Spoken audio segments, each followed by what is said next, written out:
Do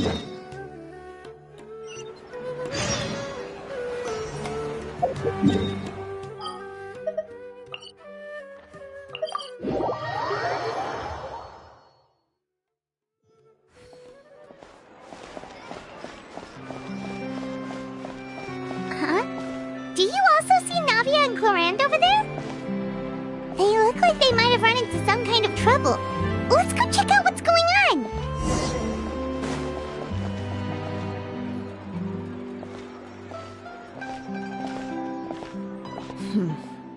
Still no dice? Not at all. And I've asked pretty much everyone in the Court of Fontaine already.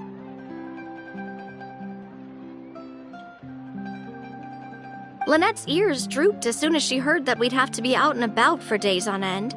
And Fremine, he hid himself under his helmet as soon as he realized there'd be people around that he didn't know.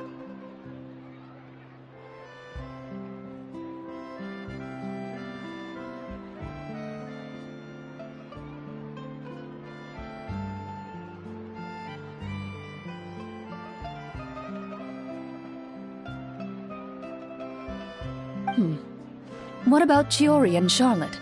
I feel like both of them would be more than up to it.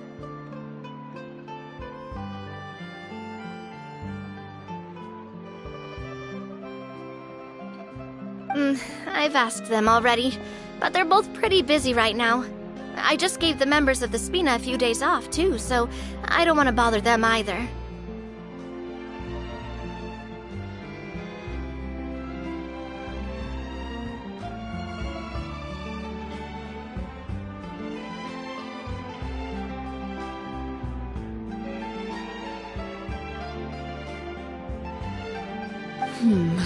This is getting pretty difficult. Navia, Clorand, what's up? Oh my. Well, if it isn't my dear partners. How are you all doing? Huh. Navia? Huh? Oh, you mean... Yep, this is our chance.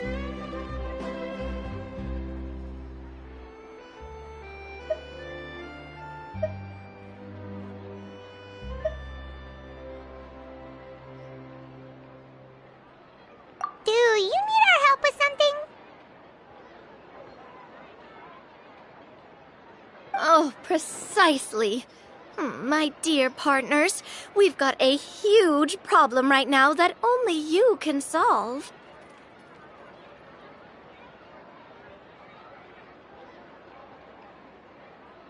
Whoa, for real? Absolutely. We've already exhausted all our other options.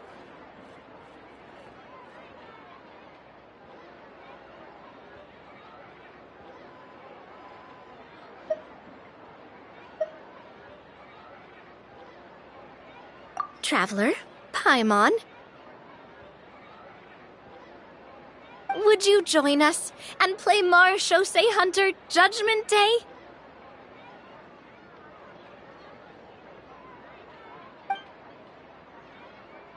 Marechaussee what now? It's a new game script by the Tabletop Troupe, a local roleplay adventure club.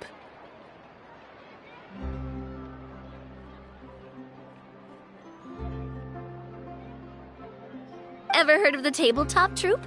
They put out games that allow you to participate in a story and roleplay characters with your friends. Oh, I've loved their stuff ever since I was a kid.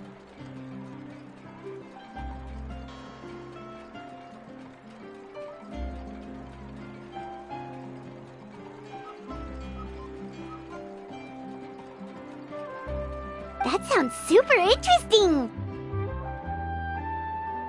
Clorand and I are both veteran members of the club. Recently, someone came up with a new script and was looking for people to help playtest it for them.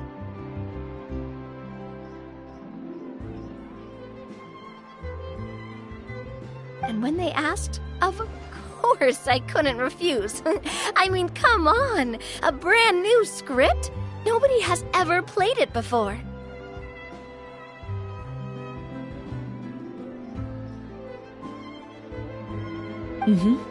Generally speaking, scripts at that level of development have a lot of issues, but I think this one is pretty solid.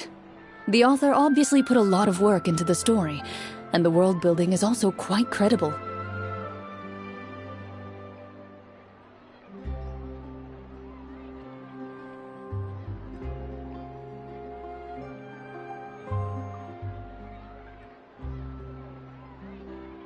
Whoa. I know I was the one that handed you the script, but some of us haven't read it yet. No spoilers, please.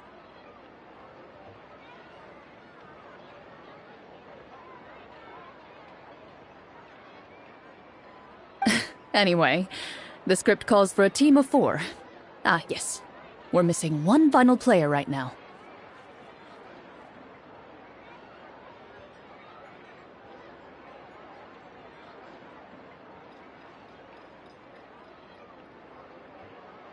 So, you're saying you'll help us out? Ugh, I knew I could count on you, partner.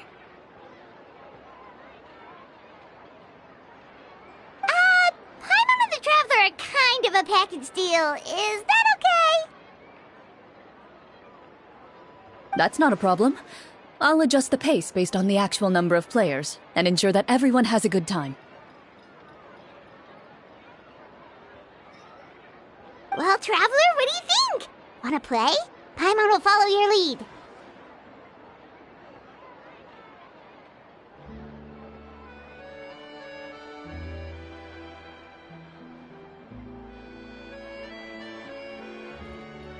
Well, that solves our problem. You have our thanks. Woohoo! I'll go grab the script manager from the club right away. The script manager? Didn't you just say that you gave Clorem the script? The club introduced a completely new kind of gameplay for the script. In this iteration, the Game Master's version of the script is incomplete. The script manager provides the next part of the script only after players have completed the current list of objectives.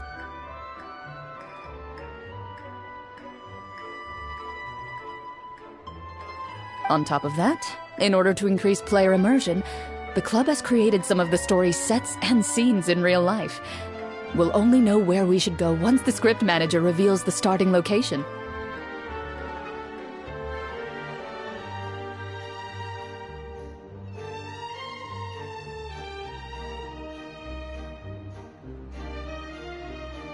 Wow, you're right.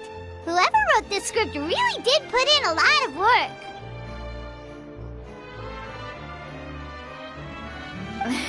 And it's got a real healthy amount of suspense, right? I mean, even the GM doesn't know how the story will end.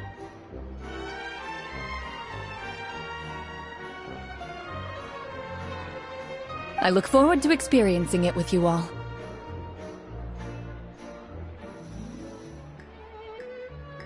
Why don't you go meet up with the others first? They should all be waiting at Chioria Boutique. I'll come over with the script manager as soon as I find them.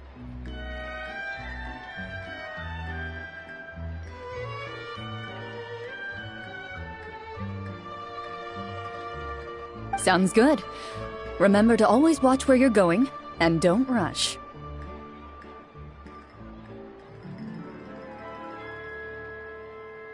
You say that like I'm 6 years old or something.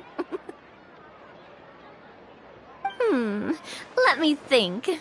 What kind of character should I play this time? I just hope you'll pick up some useful skills this time. Oh, and stop trying to persuade every animal you come across.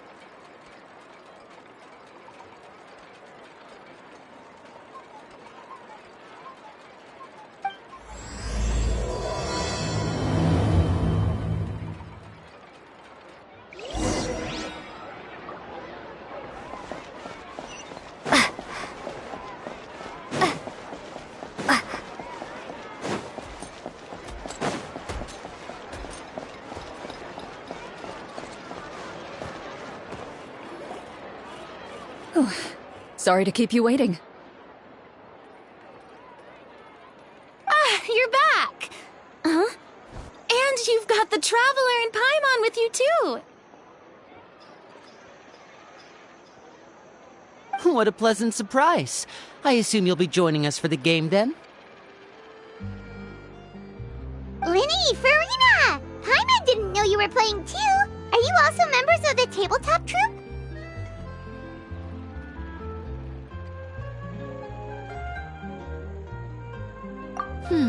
I'm more of a casual member, if anything. I haven't taken part in many formal club activities. Lynette, Fremine, and I play something similar at the Hotel Bouffe Tété sometimes, but I'm usually the GM.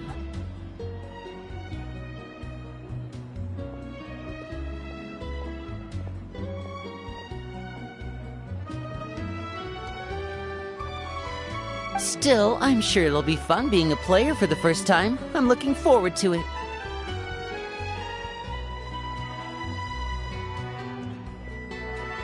Well, I'm not a member of the club at all.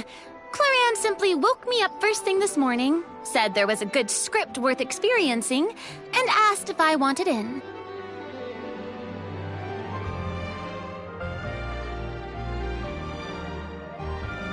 If you're interested, I can give you a referral.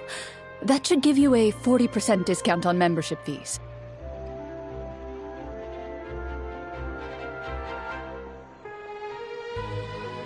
I think I'll wait to see how this experience plays out first, especially when it comes to the quality of the script. If it's sufficiently fun, then I'll join.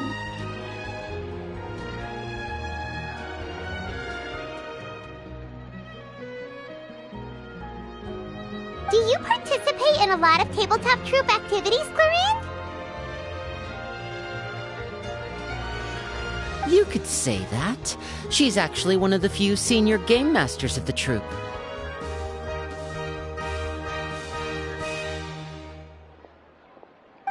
Right. I knew about that even when she was still my subordinate. It's nothing. Really, just a small hobby of mine. Wow. Paimon's so used to seeing you be all upstanding and intimidating as the champion duelist. It's kind of hard to imagine you role-playing with a bunch of friends.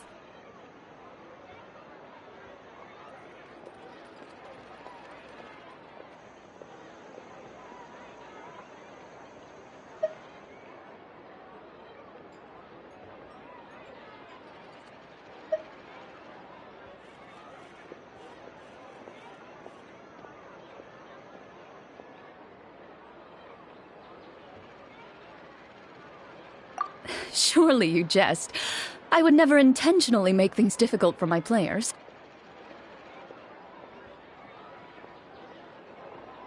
I maintain a clear boundary between my professional and personal lives. The me you see at court represents the law and order of Fontaine. I put all personal feelings to the side and grant a fair duel to all who seek to defend their honor.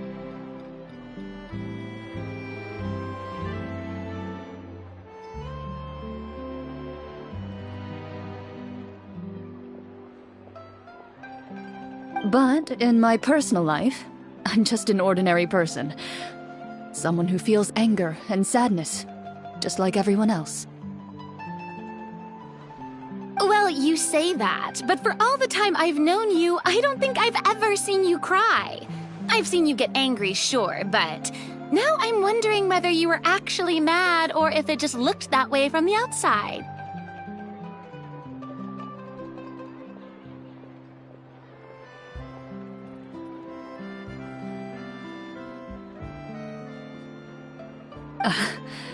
I was probably in work mode during those times.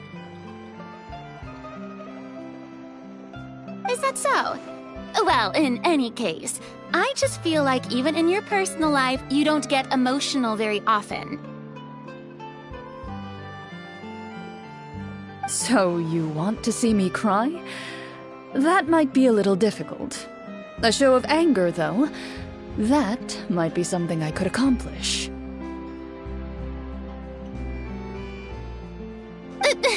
No, that's not what I meant.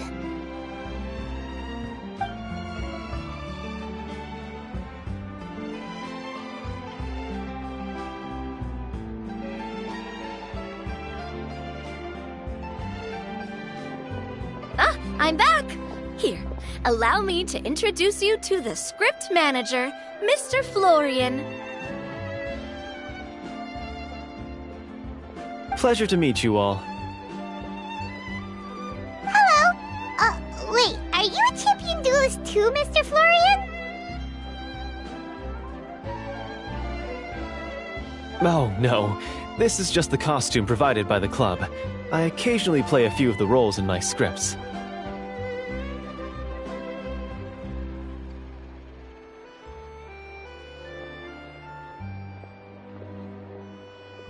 That sounds like a lot of work. It's nothing. It's the least we can do to give the players a more immersive experience.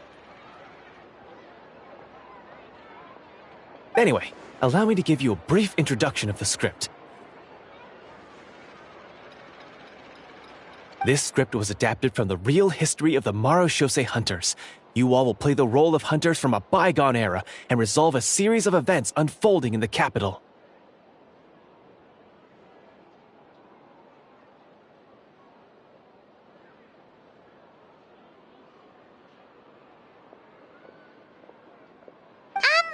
Paimon's not super familiar with the history of the Marashose Hunters. Is that a problem? Oh, no problem at all. I can give you a brief rundown.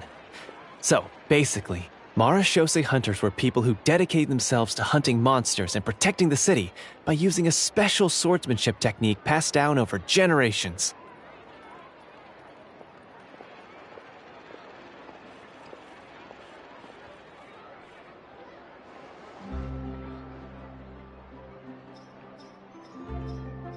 Their story can be traced back to the ancient Rapperia dynasty, as well as the first hunter, Cassiodor.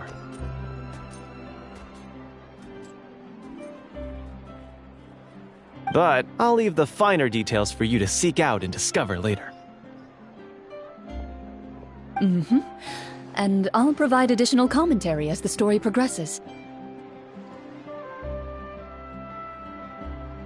In that case, brave hunters, are you ready to set out on an unknown adventure? Whoa, just one sentence and it's like we're in the story already! Aha, I see many a determined gaze before me. Very well, head over to this location and begin your heroic journey.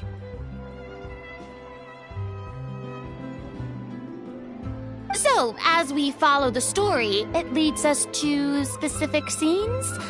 Ooh, sounds pretty innovative. What does the message in the envelope say?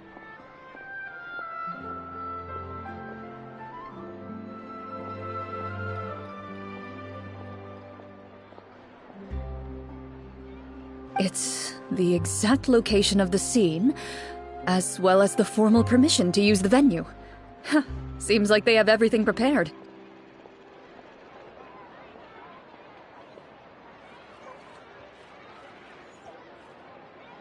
Please check all your belongings, everyone, and make sure you haven't forgotten anything. Once you're ready, please follow me to the designated location.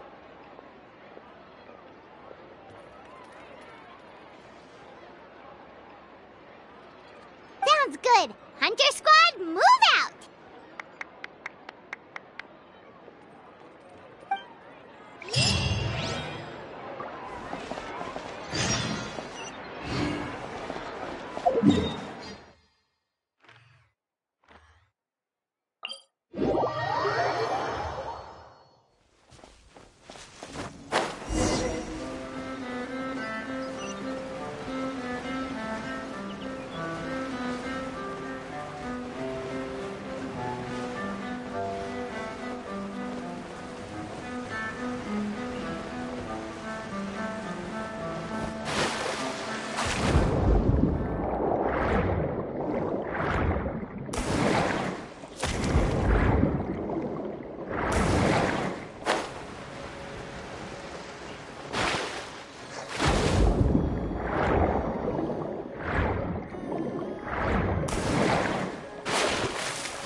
really have thought of everything. Even the phaetometer is here and ready to go for us.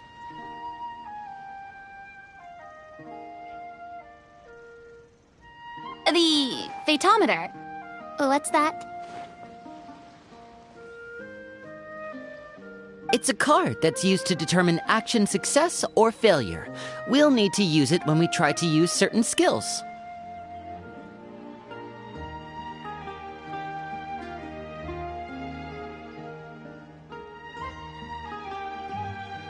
And what about all the dessert and tea? Is that for us as well?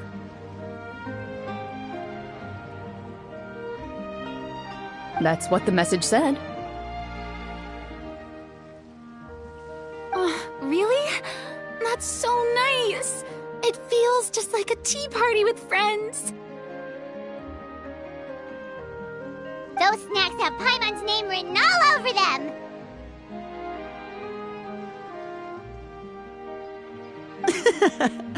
I think you might be more of a snack hunter than a Marashose hunter, Paimon. Snack Hunter Paimon reported for duty. If there are delicious snacks to be found, Paimon will track down every last one. The desserts are great. But I'm still looking forward to the story more than anything. Very fair. Then, let us begin. First, please pick up the blank character cards in front of you, and write down your name and profession.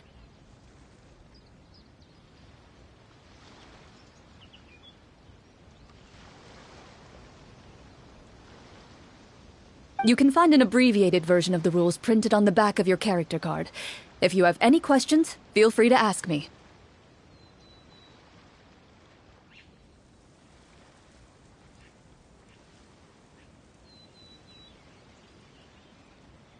In this story, everyone is a Marashose hunter. To reflect this, the club has prepared a small badge for everyone.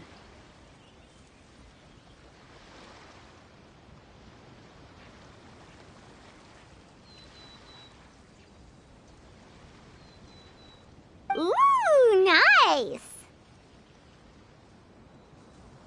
As hunters, you have proficiency in swordsmanship and fighting by default, so there's no need to allocate any additional skill points to those areas.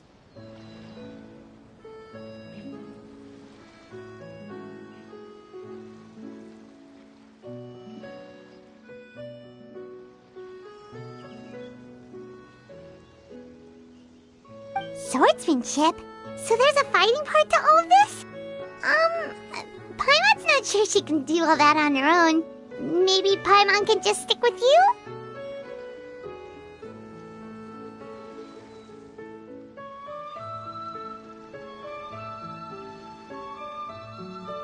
Why don't you share a character card then? The Traveler will be the Marashose hunter, and you can be her little floating assistant.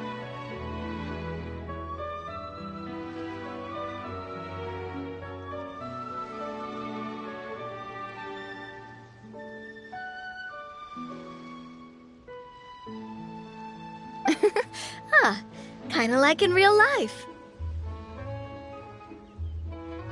So, for the name, do I fill it out with the name of my character? Yep, it can be any name you like. You can use your real name too if you want. I do that whenever I get too lazy to think of a new name.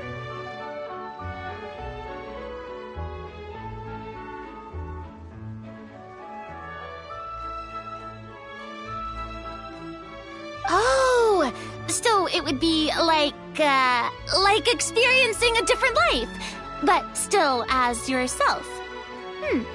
That's not a bad idea.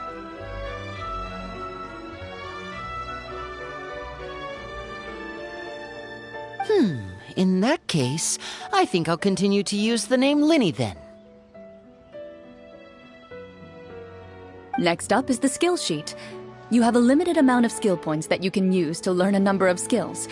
The more points you invest in a particular skill, the easier it will be to pass associated checks.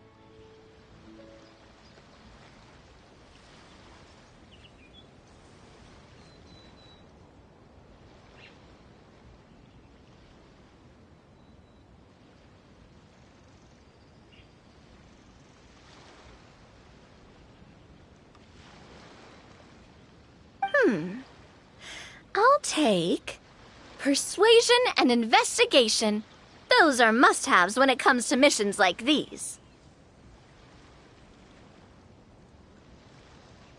Oh, those skills sound like they'd be useful for gathering intelligence.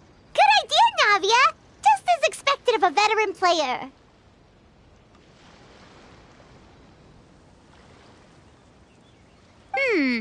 So, should we also take those skills then? Not necessarily. Since we're working together as a team, we could leave the negotiations to Navia and use our skill points to pick up other useful skills.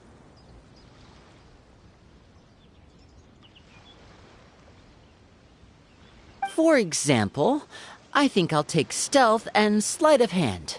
That will give us more options if we run into any situations we can't negotiate our way out of.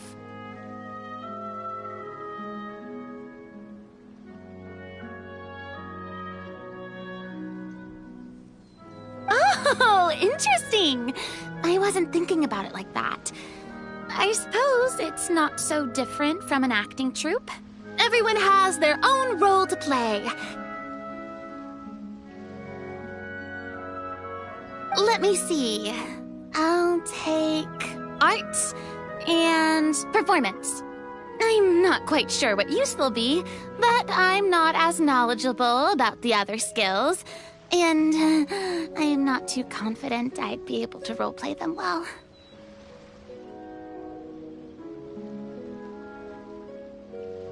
Well, that leaves us. What do you want to learn, Traveler?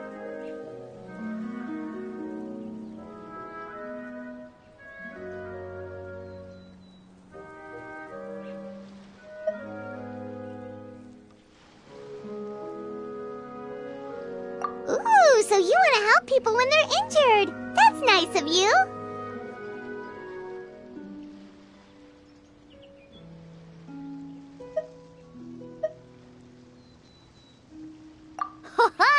Gotta say, this suits you really well. Nothing boosts morale like good food. So what do you think? Are you sure you want to learn these 2 skills?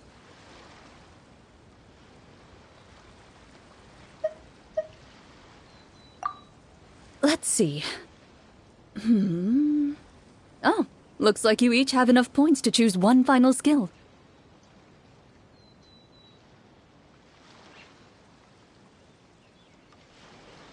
You've all picked such classic skills.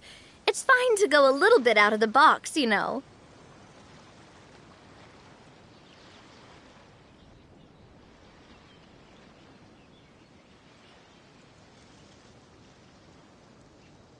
Why do I get the feeling she's getting ready to cause trouble? For example, this one here. Summon. Doesn't it sound super mysterious and cool? Oh, I saw that one just now as well. The description says, this skill can be used under certain circumstances to summon characters or creatures that fit the script's world-building rules.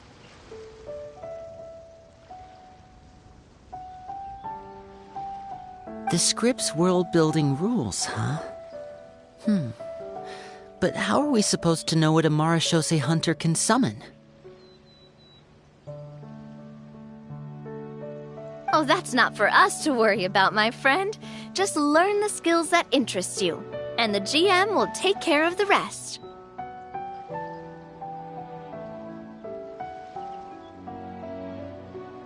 All right, you've convinced Paimon. Let's learn Summon, then. Paimon can't wait to see what kind of thing shows up.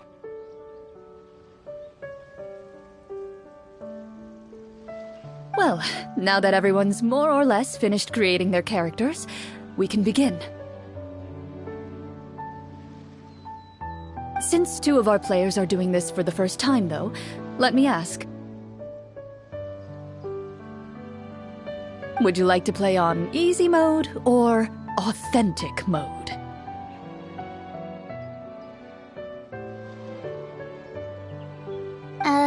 What's the difference between the 2? Well, in role-playing games, the story sometimes changes based on the decisions of the players and the results of the Fatometer.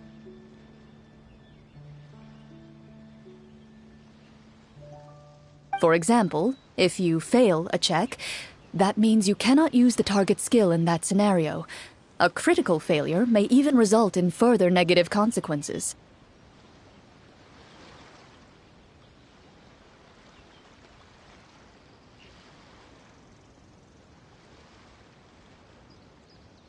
If you choose to play in authentic mode, every time you elect to use a skill, you'll need to use the Fatometer to see whether you succeed or fail, and face any consequences that may follow.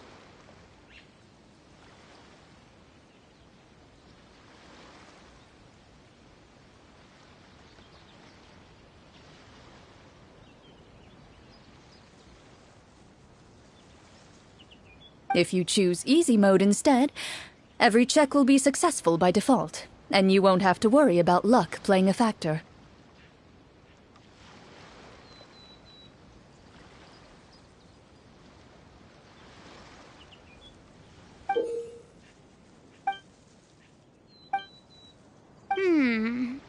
Given that I'd like to focus on the story, I suppose I should pick easy mode. I'd feel bad if I brought the team down by failing my checks.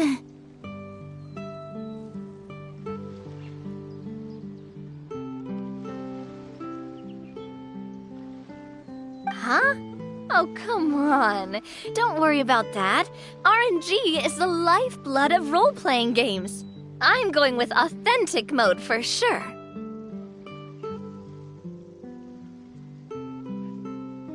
Never knowing what you might have to overcome. Ugh, doesn't that sound exciting?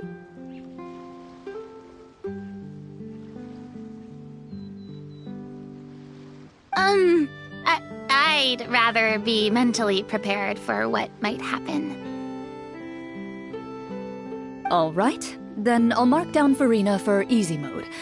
All her checks will be successful by default. As usual, Navia and Linny will play on authentic mode.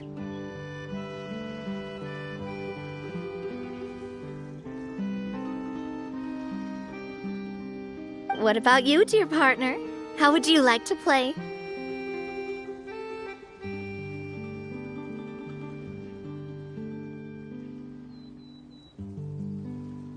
Are you sure?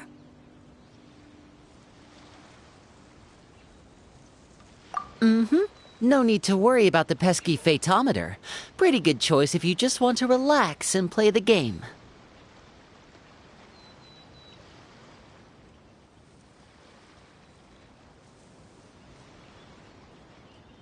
Honestly, I don't think Clorand would make things too difficult for us no matter what the Fatometer says. Isn't that right, Clorand?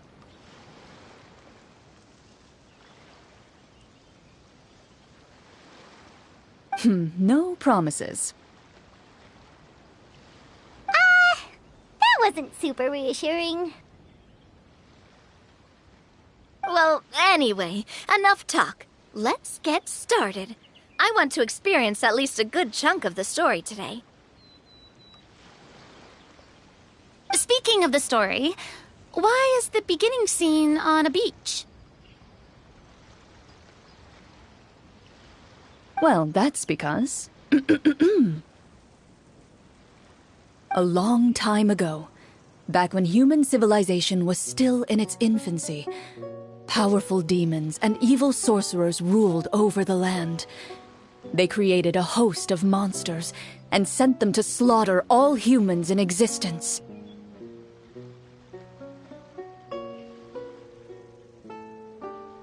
Soon, a group of human rebels banded together. With their swords raised, they swore to brave the darkness, and in doing so, subdue each and every monster that sought their destruction. They became known as the Marachose Hunters.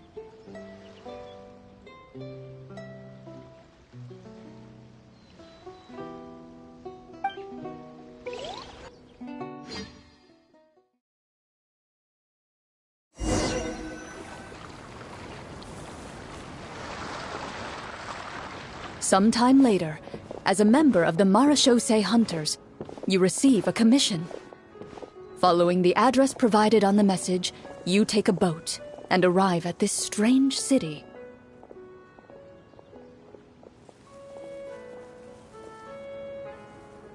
As you inhale, you can taste the slightly salty air of the docks as you begin to survey your surroundings. There aren't many people in the vicinity, but you do take note of a few others who, like you, seem to be sizing up this place.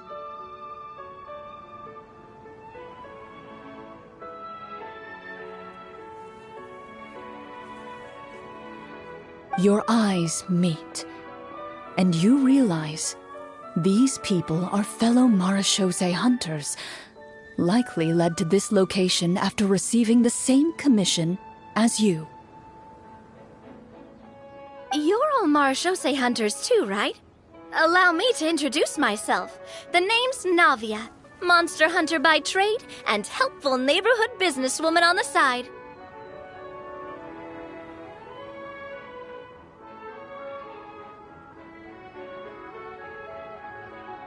What say you to traveling together? We can help each other out on the road. Okay, count me in. My name is Linny. I've been wandering since I was little and picked up a few less than legal tricks along the way. I was adopted by a Marashose hunter and later chose to follow in his footsteps.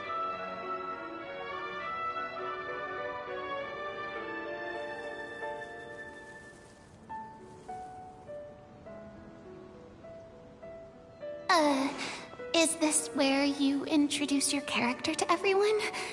It sounds like they've done this dozens of times.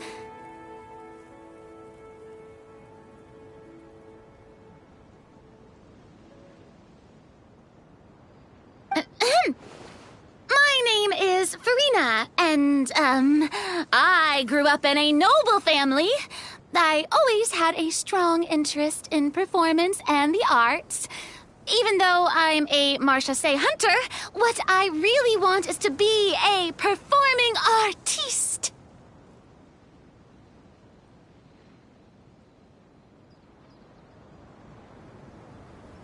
Hey, that's really cool. You can do it, Farina. That's exactly how it's done.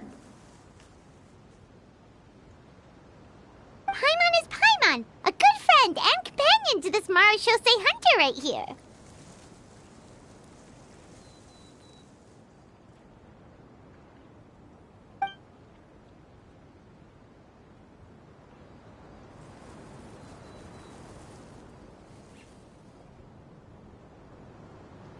I've been studying medicine ever since I was a child.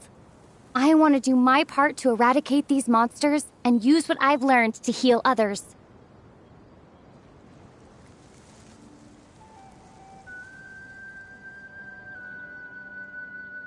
Oh, welcome. When we face the monsters, I'll make sure to charge in front to give everyone some cover. You can take care of the healing at the back.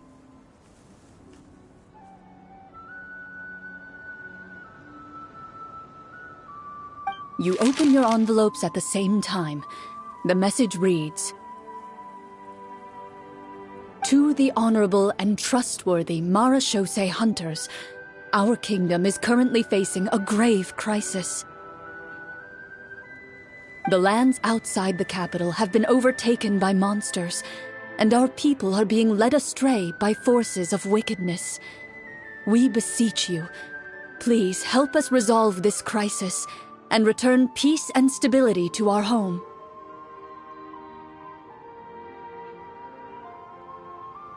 Huh. The layout of this city looks super familiar.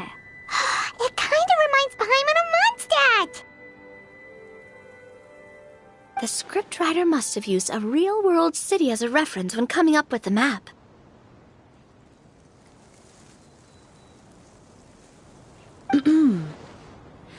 As experienced hunters, the layout of the city reminds you of places once traveled. You recall the sight of tree-lined streets and the gentle tranquility of days gone by.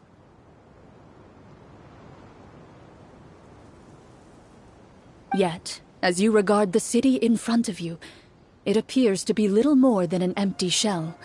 Its hollow gates are open to you, beckoning you to come forth and bring salvation back to the town.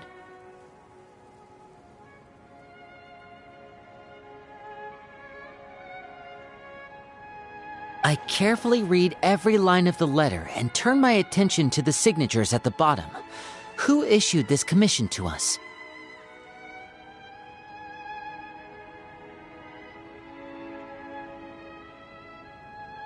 You see a long string of unfamiliar names. It would seem that many of the residents of the city issued this commission together. They sensed that things were not right within the kingdom, and sent a distress signal to the outside world.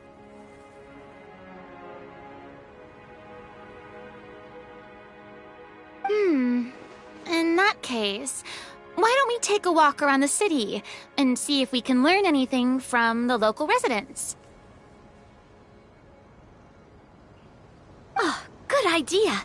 We might be able to get some leads on the monsters and bad guys we're after.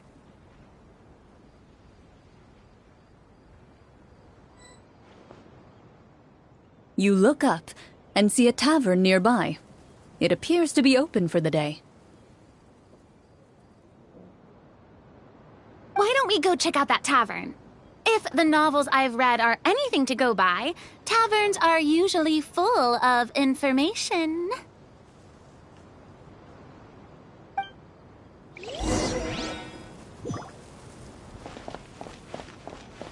As you approach the tavern, you find a plainly dressed woman standing nearby. She appears to be rather troubled about something.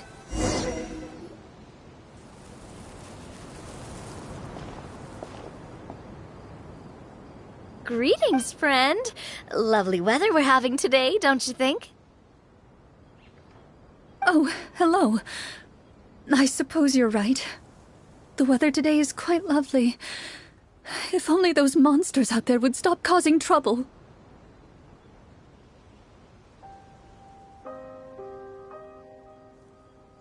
It seems like every character included in the script has a certain amount of useful information to offer. If we keep asking questions, we might be able to get some good leads. Oh, come now, don't be sad. Life is all about optimism. Oh, that reminds me. What did you have for breakfast this morning? Huh? I don't think that's the kind of question we're supposed to ask. Nothing turns a frown upside down like good food. How about some macarons? I could make you some. You didn't even take cooking as one of your skill proficiencies.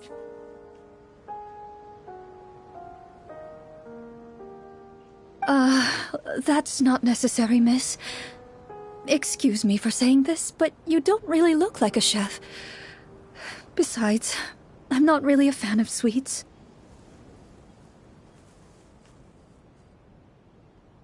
So you're someone who barely smiles and doesn't like sweets. You're really starting to remind me of this one friend of mine.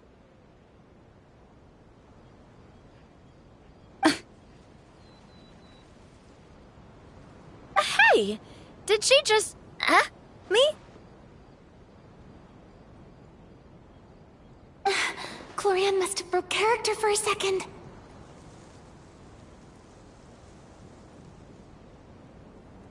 This isn't getting us anywhere. Traveler, maybe you can think of something.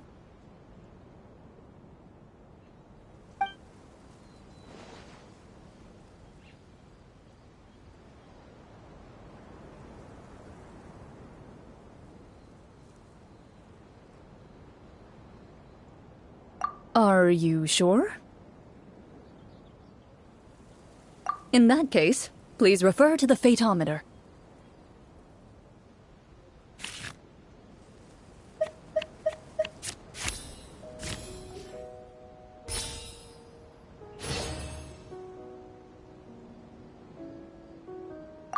Whoa, it was a success!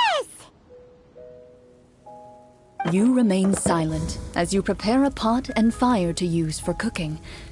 The woman stares at you with her mouth agape as you skillfully cut the ingredients and toss them into the pot.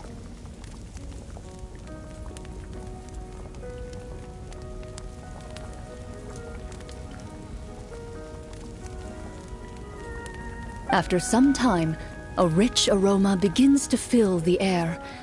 Even a passing cat can't help but stop in its tracks and look up in anticipation.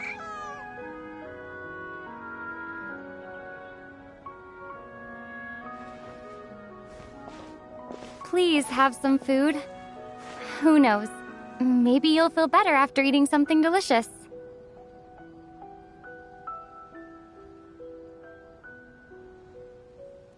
Whoa, that's amazing! Wait. So, as long as you pass the check, you can pretty much do anything? And it won't be seen as absurd?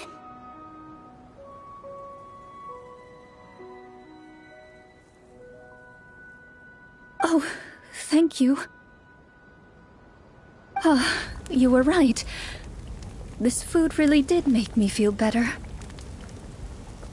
So, what had you so worried earlier? Could you tell us a bit more about it?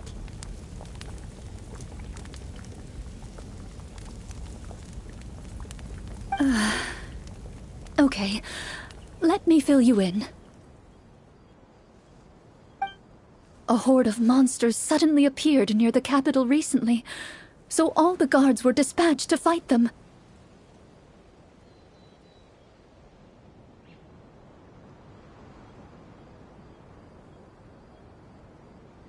Do you remember when those monsters appeared?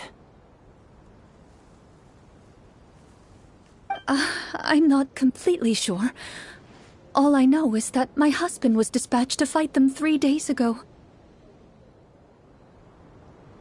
Do you know where he was sent? It all happened so fast. When we said our goodbyes, he couldn't even tell me where they were sending him. You have our thanks, friend. We'll find and defeat those monsters as soon as possible. We sincerely hope your husband will be able to return to your side soon.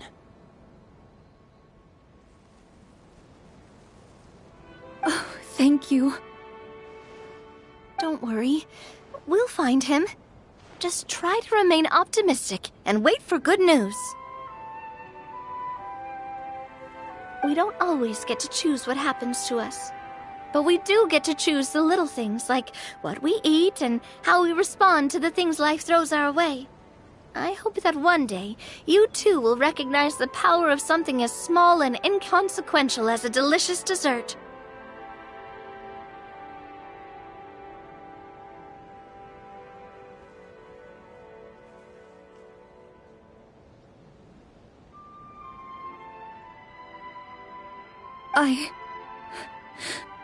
I'll do my best. You bid farewell to the woman and continue your journey further into the city.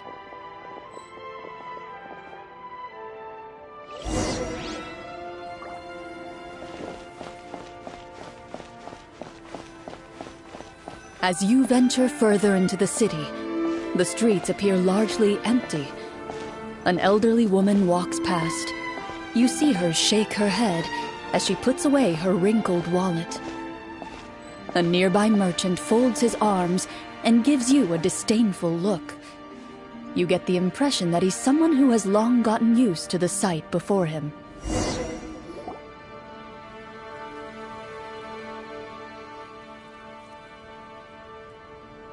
Although he doesn't seem very friendly, merchants are usually a good source of information, right? Pardon me, sir. I'd like to ask a question if I may. That depends. How much are you willing to pay?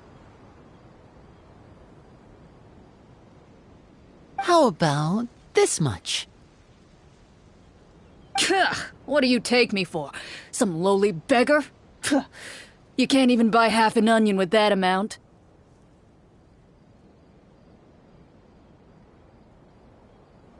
Surely an onion can't be that expensive, right? What do you know? War's nearly upon us. Everything costs several times what it did before. If you're not gonna buy anything, then scram.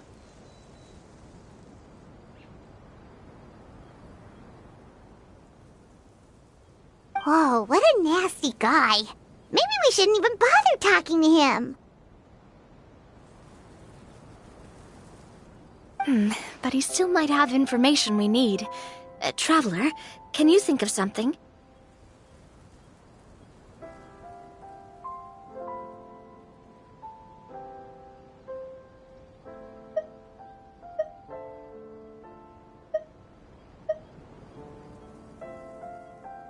Sir, we came to this city to solve the very problem you seem to be referring to. The war you mentioned, would it happen to be against the monsters outside the city?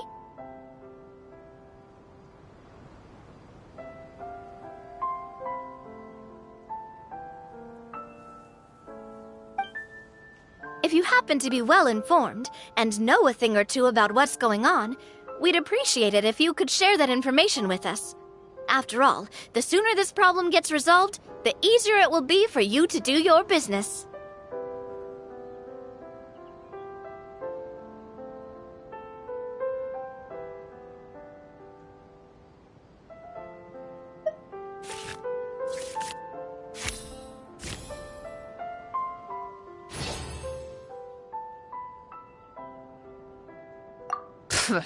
Well, things are basically as you said, young lady. Those monsters are camped outside the city, and they've been destroying all our trade routes. We have limited reserves within the city, so if this continues, we're all gonna be in big trouble.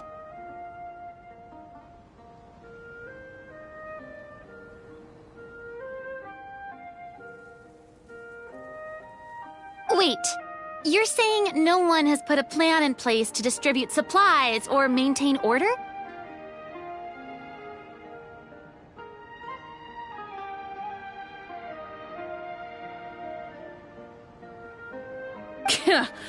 We could all starve, and those nobles in the palace wouldn't even break a sweat.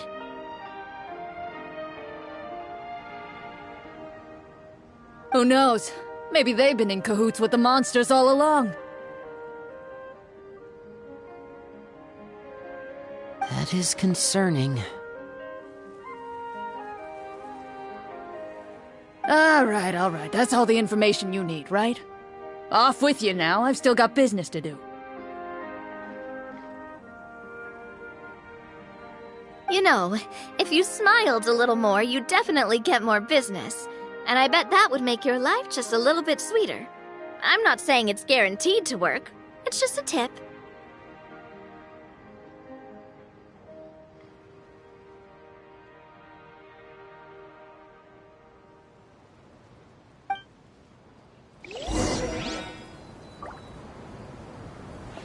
Should we try to go somewhere with more people?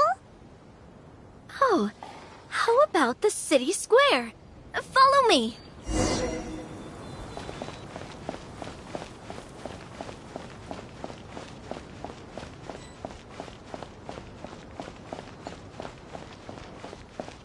Before you lies the city's central square. You see a man with a slightly anxious look on his face, pacing back and forth, his head hanging low. He doesn't seem to notice your approach. Still immersed in his own thoughts, he shakes his head and lets out a long sigh.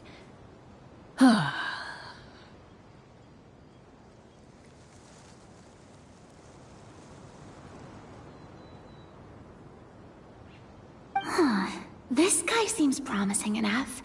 Maybe I can get some information out of him.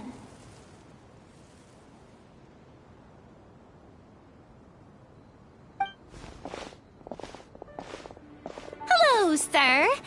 Is there anything I can do to help you? Wait, you're... I'm... Oh, dear goodness! You're a Marashose hunter! You recognize us? Ah, are you one of the people who wrote the commission letter? Yes! Oh, I didn't expect you to actually come! Oh, what great news! The city is saved!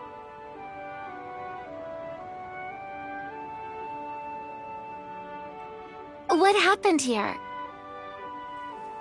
Alas, we once lived comfortable, carefree lives.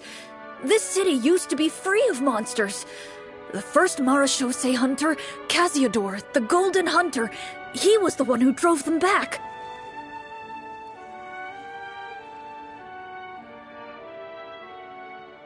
However, monsters have once again surrounded the city. Perhaps the seal that kept them at bay has lost its power. Or perhaps an evil sorcerer has been meddling in our affairs. All I know for sure is that their return has stripped the city of any chance at peace.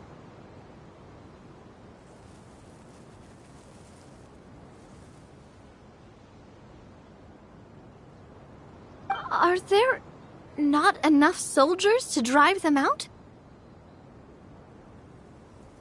It's not a question of numbers.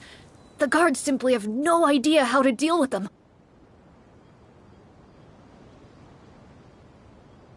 Most people my age have never even seen one of the monsters, much less been trained to fight against them. What's worse, many of us don't even know the history of the Marashose hunters anymore.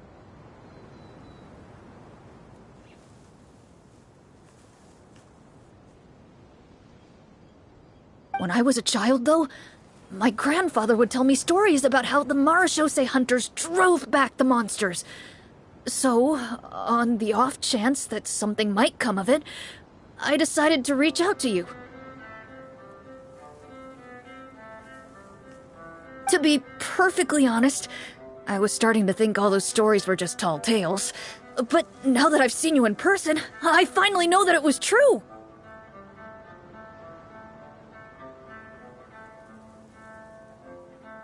Well, you can rest easy, friend. The righteous and formidable Marashose hunters are on the case.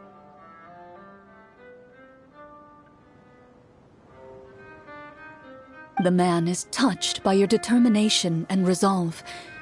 His eyes begin to well with tears of relief. Still, if we are going to hunt the monsters, we need to know where to find them. Can you give us any leads? All I know is that the area outside the city is dangerous. I'm afraid I can't point you toward a specific location. Oh, although, if you leave the capital through the main gate and follow the road, you should run into a group of guards. They might know more about where to find the monsters.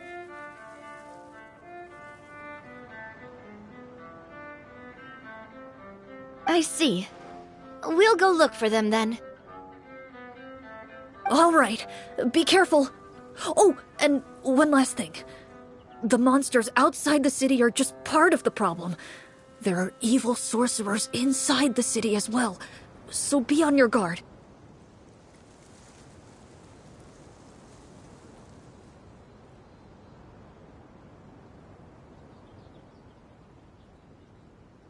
They're actively working with the monsters, and have corrupted the court ministers with malicious magic. They're the reason why, even inside the city, everything has been a giant mess.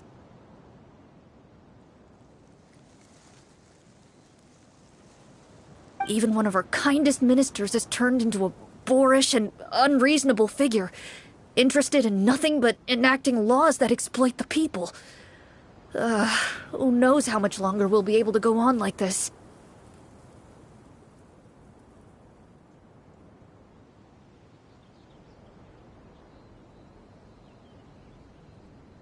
Talk about being stuck between a rock and a hard place. I feel bad for him. Maybe we should try to cheer him up?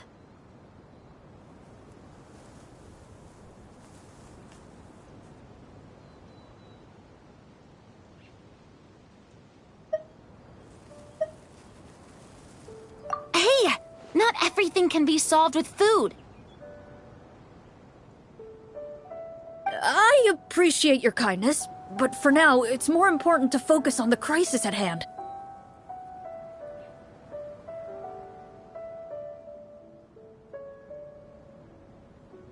Brave hunters, I leave the future of this kingdom to you.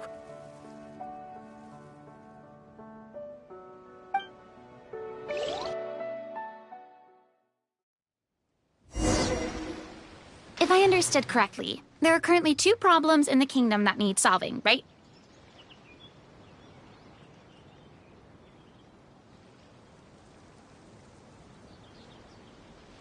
Exactly. We need to defeat the monsters outside the city and take down the evil sorcerer stirring up trouble from within.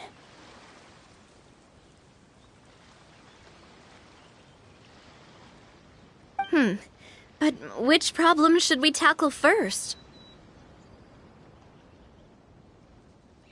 Well, this seems like a good moment for a break. Take some time and discuss what you want to do. Let me know when you've made your decision.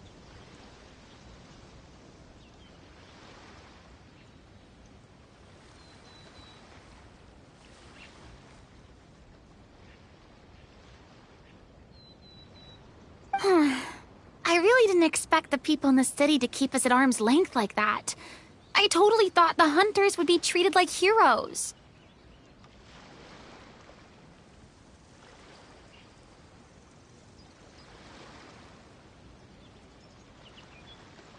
Well, Clarence said the script took cues from the real history of Fontaine, right? Maybe the real-life Marushosei hunters were also treated like that.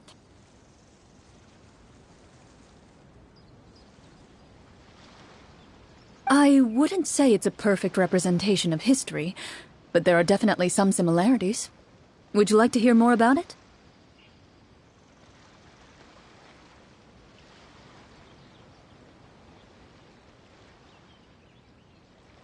Sure. As long as it doesn't spoil anything in the script. You brought up bits and pieces of the hunter's history before, but it was all in passing.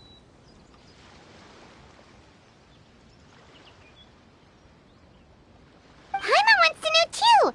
The hunters were super powerful, right? Were they all from a special line of supernatural beings or something? Kinda like the yokai in Inazuma?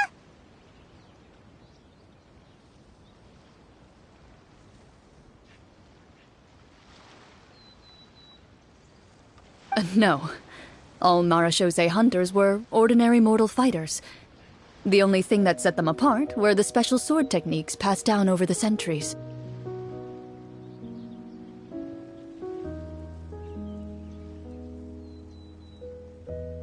Huh?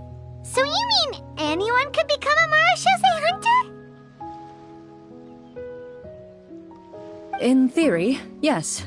All you would need to do is survive the rigorous training and master the swordsmanship techniques required to fight the monsters.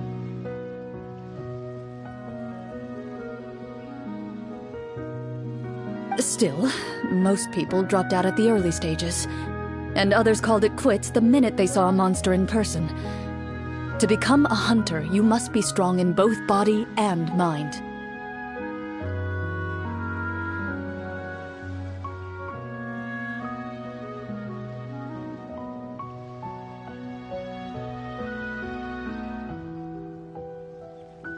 What kind of monsters did the hunters fight exactly? Oh, and the evil sorcerer the script mentions. Did they exist in real life too? The land of Fontaine once played host to an ancient dynasty known as Rapperia. After that dynasty fell, monsters began to appear, intent on obstructing humans from establishing a new social order.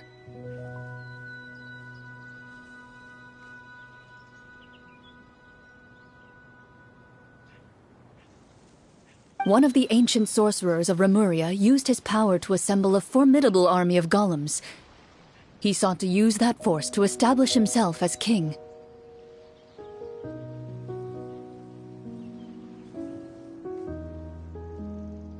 Now wait a second.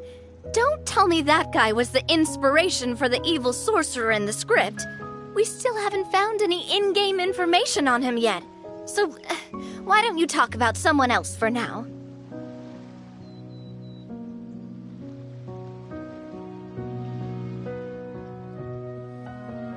Well, I wasn't planning on going into anything you might be able to find out in the game. But if you want me to talk about something else, then... how about Casiodor, the Golden Hunter? Or Egeria, the ex-Hydro Archon?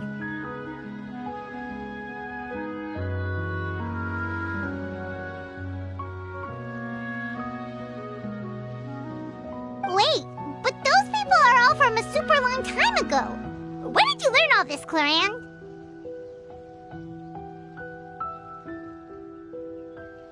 From my master. Huh. By master, you mean Miss Petronia?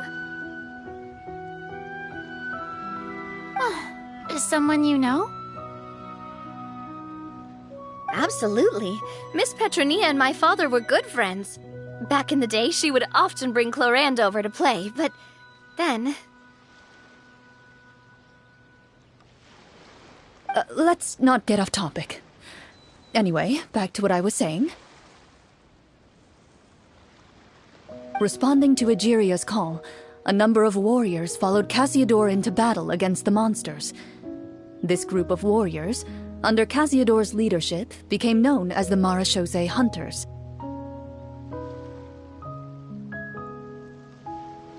Yet, as Fontaine entered an era of peace, their work gradually became obsolete. The Marechaussee Phantom, originally an association made up of hunters, eventually came to be predominantly comprised of Melusines.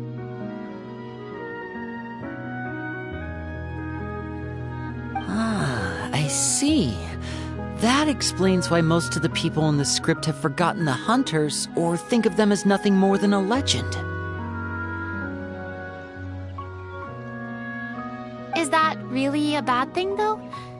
It can get tough always being the one shouldering everyone's expectations.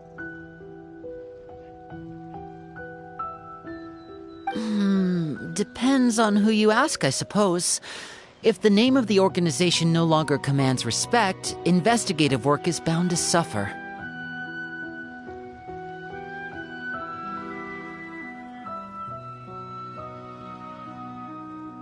Speaking of investigations, which problem should we tackle first?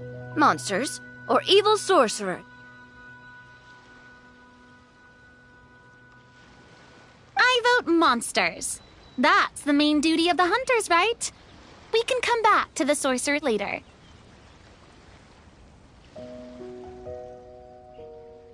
Well said, Miss Farina.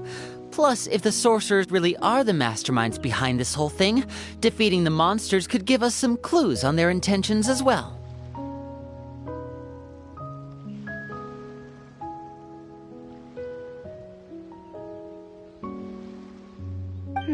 What about you, partner? What do you think?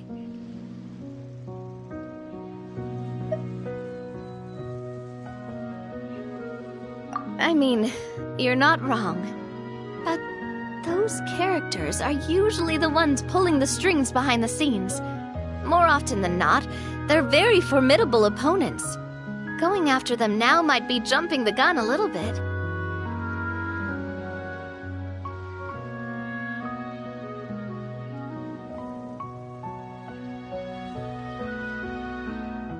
We don't want a total party kill on the first day, right? With Clorand as the GM, I wouldn't rule out the possibility.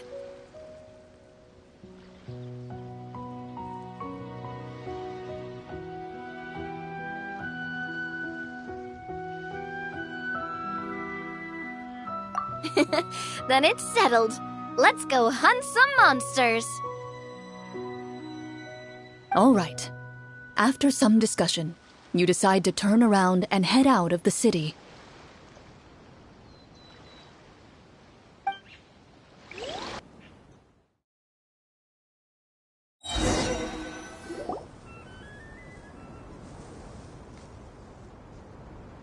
Let's take a look around, like that guy said. You there! Outsiders, halt! Who's there? An armored man approaches you. He has a tall, muscular build and a determined expression in his eyes. Just one look, and you can tell he's fought in his fair share of battles.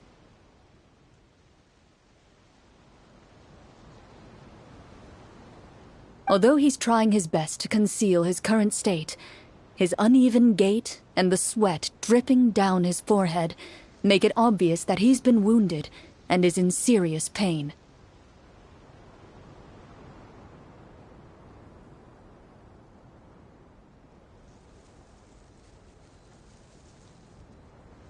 I'm the captain of the guard. I saw you sneaking around the city earlier, so I'll only ask this once.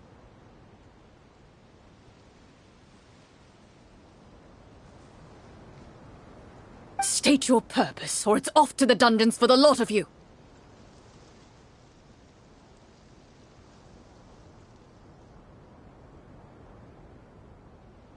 Wow, it's been a while since someone's been this suspicious of us. I said talk, not whisper between yourselves. Have you ever heard of the Marchese Hunters? Marachose hunters? Ha! That fairy tale, you mean? What, you expect me to believe you're one of them?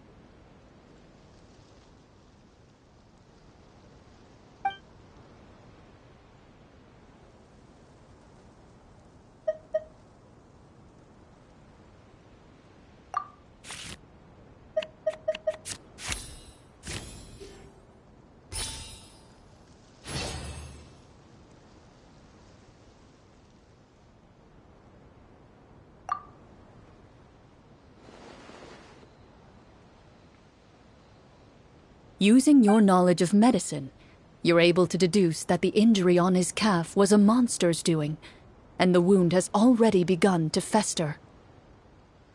As you check him over, he looks at you with suspicion and retracts his injured leg further back.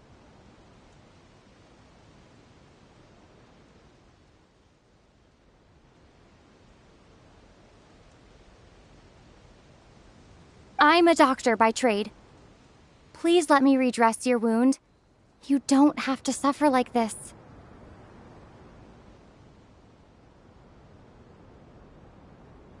The man appears somewhat disgruntled at having been exposed, but soon relents and raises his leg for you to take a better look.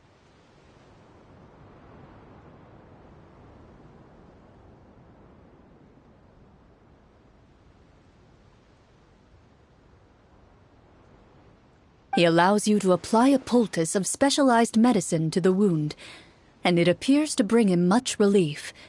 The tension in his brow eases.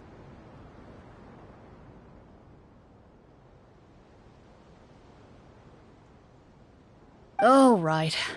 Guess you lot might actually be real Marachose hunters after all. In any case, you've successfully treated my wound. So, what do you want to know? Do you know where we can find the monsters, or the other guards who are fighting them? He informs you of the various locations where monsters have appeared.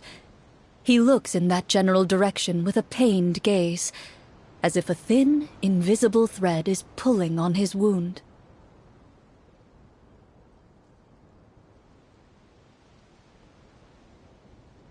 Some of our new recruits have never even dealt with a petty thief, and now they're out there fighting monsters. If it weren't for this cursed leg.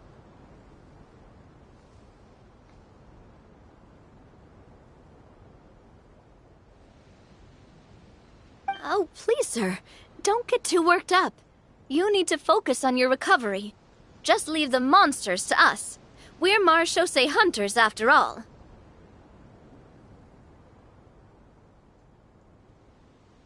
Hearing you say that, a glimmer of hope flashes in his eyes.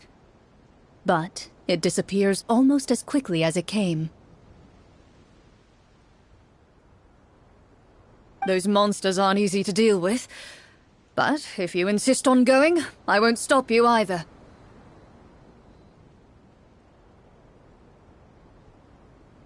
I just hope all the guards will be able to come back to their families alive.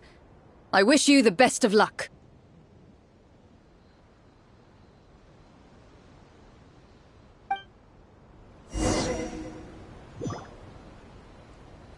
Based on what the captain said, the monster should be right up ahead.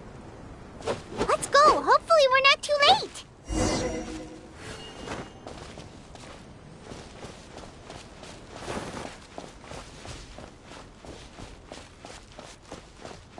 As you approach the battlefield, you see numerous people lying by the side of the road.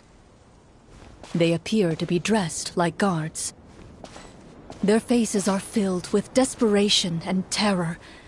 Some are screaming and cursing in vain, as if still trying to banish the monstrosities they saw from their minds.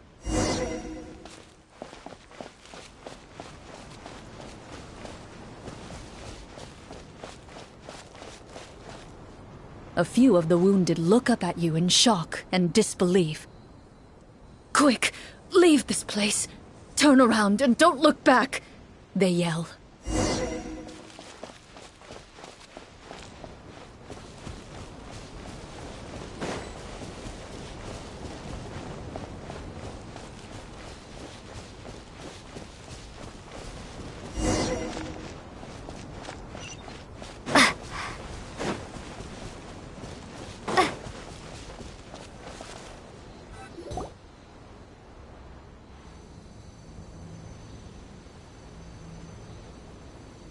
This is the place he mentioned, right?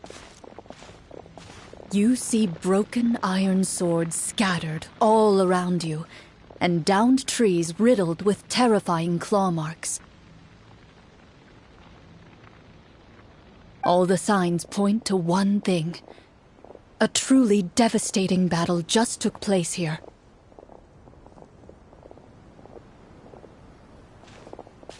Be on your guard, everyone. The monsters might still be around.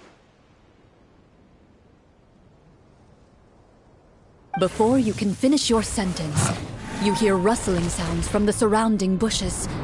The monsters have emerged. They close in on you without fear. You get the impression that, in their bloodthirsty eyes, you're just another meal for them to devour.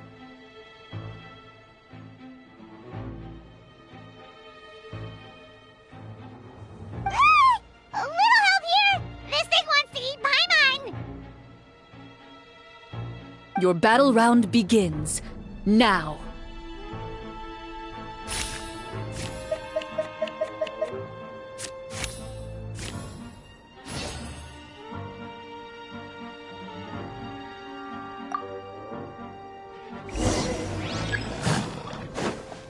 Bombs away!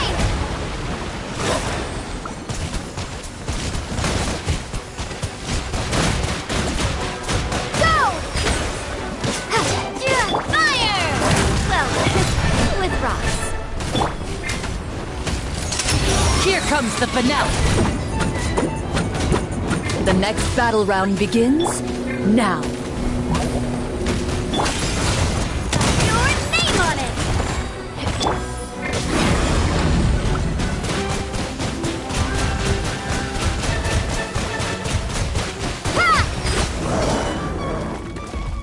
The monsters let out a terrifying roar of anger and resentment before dissipating into thin air.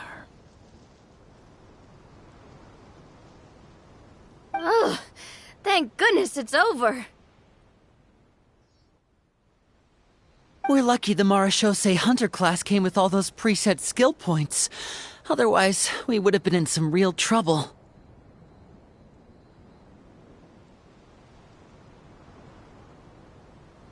I never knew the Fatometer even determines the amount of damage you inflict. If you get unlucky, isn't it just game over right then and there?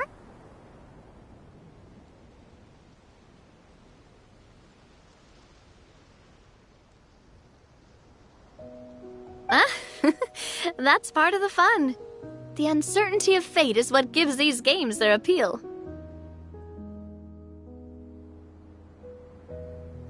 Just as you begin to celebrate your victory, A suspicious lump on the ground catches your attention.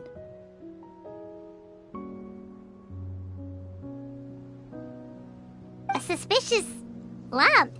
Wait, could it be the thing that appears after every battle?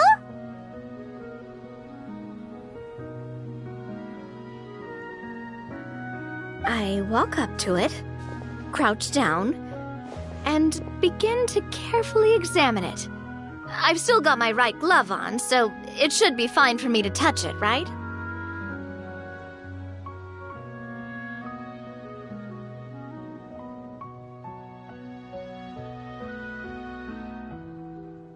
As you investigate the mound, you discover that the exposed portion appears to be made of wood. It was previously obscured by the large form of the monsters.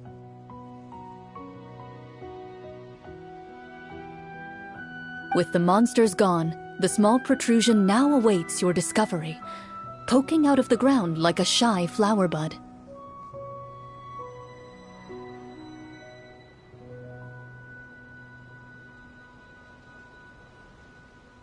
Whoa, it's a treasure chest!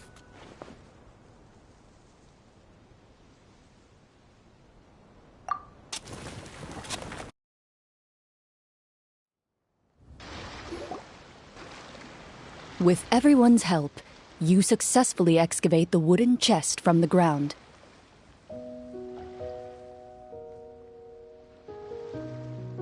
Even without opening it, you can tell from the mora and jewels scattered around the chest that it must contain quite the fortune.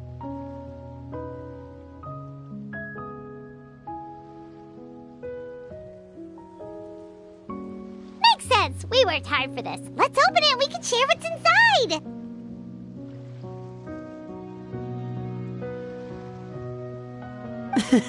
I can understand your excitement, Paimon, but think about it. Doesn't it seem like there are people out there who need this treasure more than us?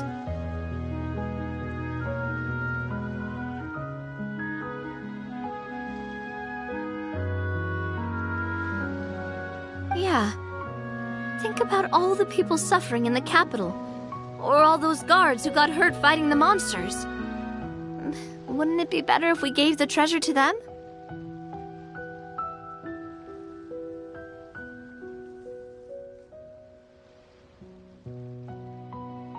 Wait, is that how it works?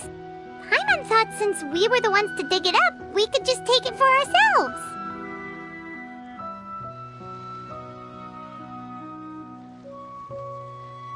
Well, let's put it this way. Any decision you make during a role-playing game can impact the future course of the story.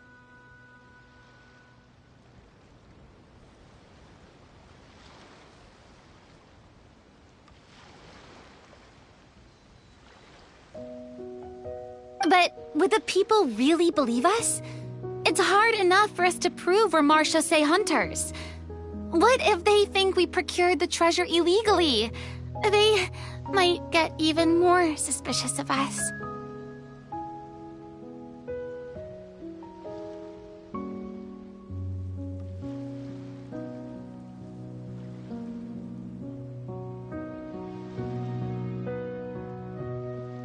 That's definitely something we should consider.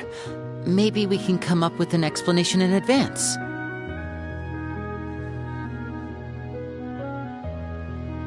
Well, if donating it could cause that much trouble, why don't we use it to buy some gear and fill up on good food?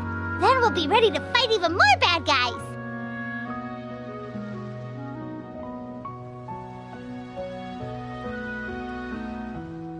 Looks like you're facing a difficult choice once again.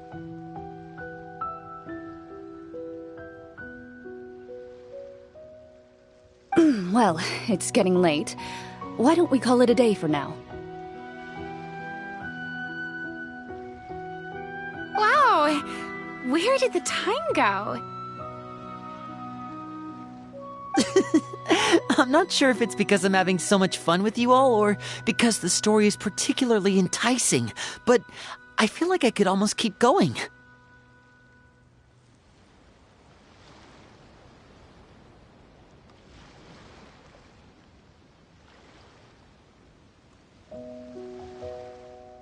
Here, here. Ooh, how about we play through the night?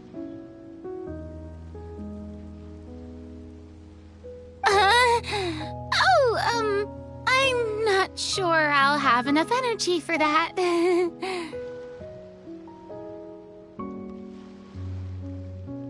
Yeah, that won't work for me either. Lynette will give me an earful if I get home too late.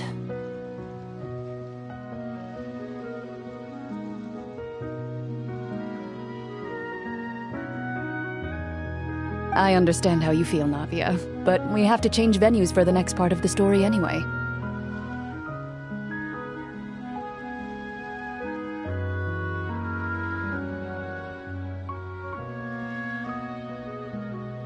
Huh? Another location? Mm-hmm. There's a special note for the GM at the end of this section that says to proceed to an indoor set for the next part of the script.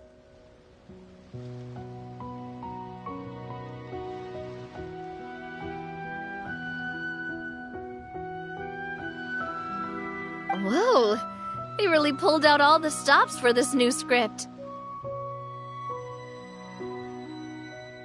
Well, even if we end the game for the day, we can still stay a little longer and hear Cloran finish her story, right? Paimon wants to hear more about the history of the Hunters.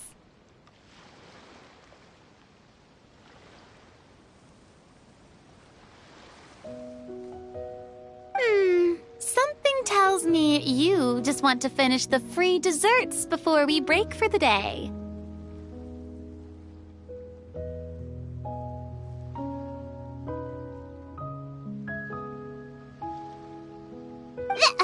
That's just a coincidence, okay? Besides, to Paimon, not finishing free food feels even worse than having to buy her own.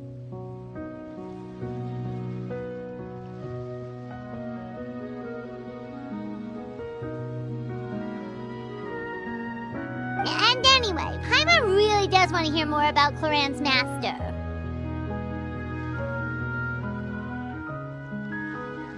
Well...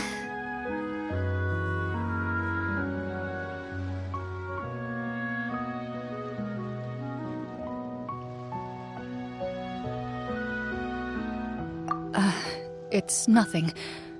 I appreciate the concern, but it's all in the past. It won't do any harm to share these things now.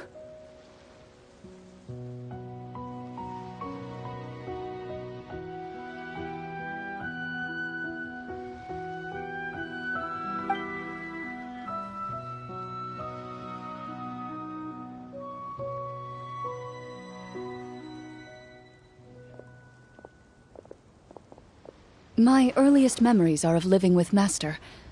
According to her, she saved me from certain people of ill repute. My birth parents had left me behind some time before that.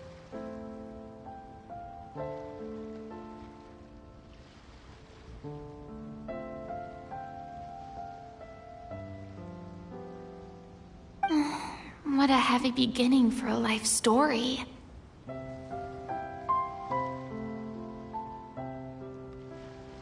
Master was a fascinating individual, if inexperienced in the ways of raising children. My first ever toy was a short sword, although I suppose it wasn't so much a toy as something Master removed from her waist and handed to a noisy child in need of distraction.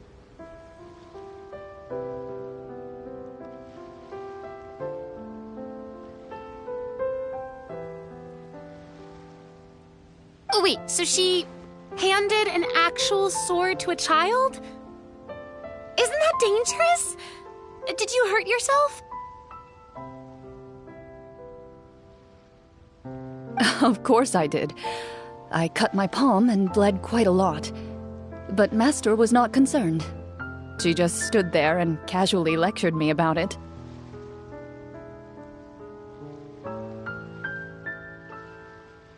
See, that's what you get for not holding the sword properly, she told me.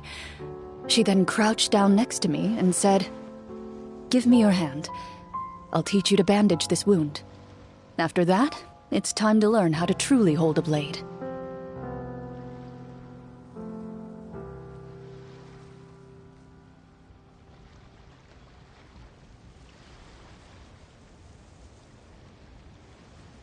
Excuse me for asking this, Clorand, but how old were you exactly when all this happened?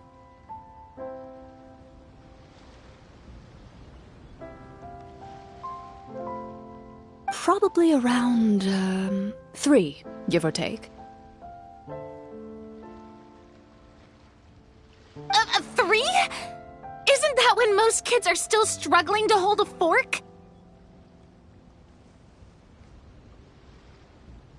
As I said, Master was rather inexperienced in the ways of raising children.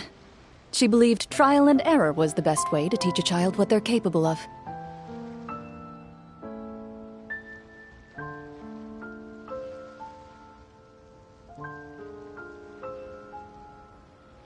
I'm not so sure this is a question of experience.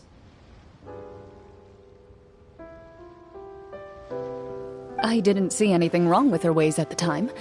And anyway, children don't get to choose how they're raised.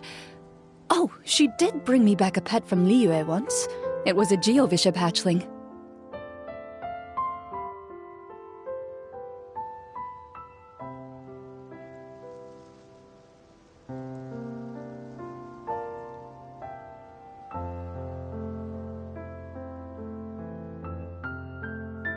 A Geovishap hatchling? For a pet? That seems even more dangerous! What she said was this: make sure to get along, you two. If you really can't agree on something, just settle it with a fight. Whoever loses is the real pet.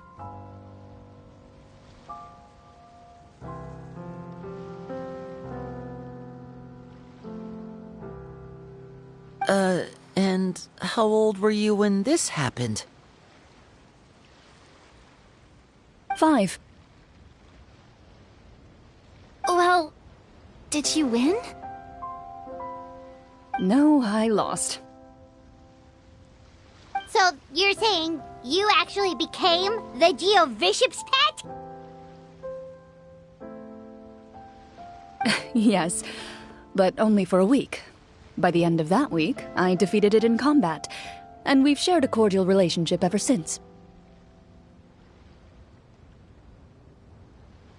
That really doesn't sound like the kind of childhood someone should have. Later on, I gradually understood that Master most likely didn't know any other way to raise a child. She was a Marachose hunter, but I never heard her bring up her own parents.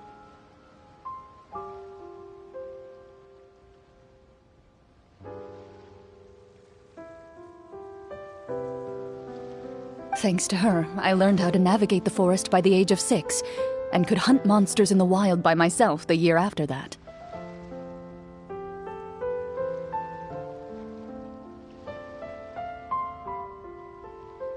Even though the training she subjected me to was strict, she always made sure to take me traveling when she had the time. We met many of her friends during those days. That was also how I met Mr. Callis and his family.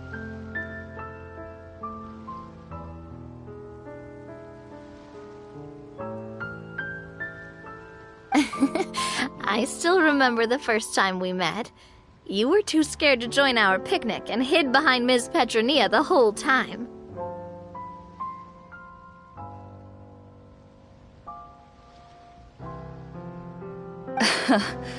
I still hadn't really met many children my age at that time, so I didn't know how to interact with others.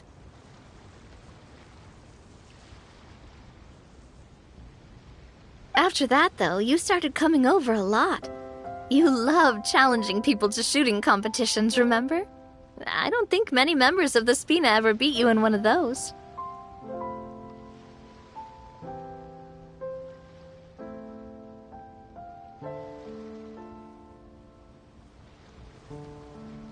I had a lot of fun during those days. I enjoyed them too. Oh, do you remember that one time we went exploring around the Spina together? We overheard Papa call your master Fontaine's Protector of Justice.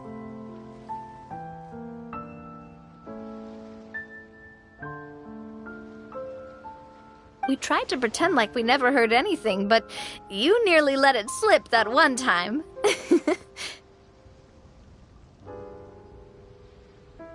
Protector of Justice.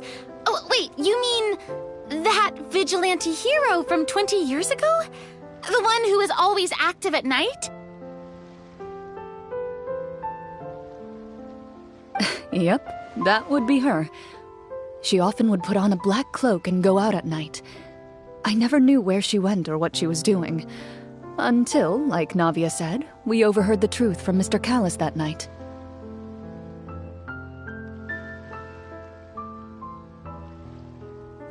Years ago, huh? I still remember the guards leaving all kinds of witness reports about her on Nervalette's desk.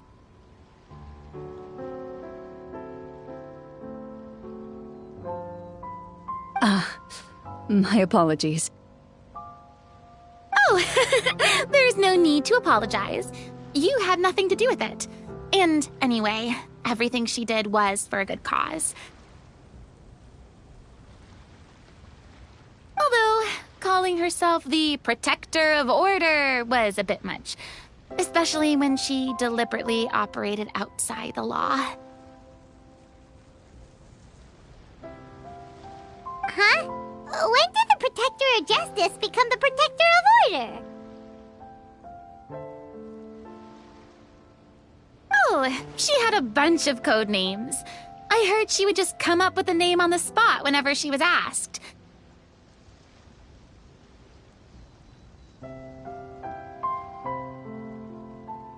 Later on, she probably got sick of answering those questions and decided to stick to just two. The Protector of Justice and the Protector of Order.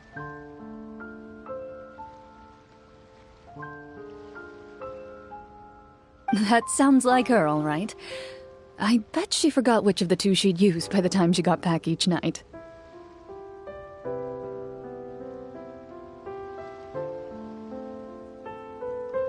Well, she certainly sounds like a fascinating individual. With her strong sense of justice, it's no surprise her student followed in her footsteps.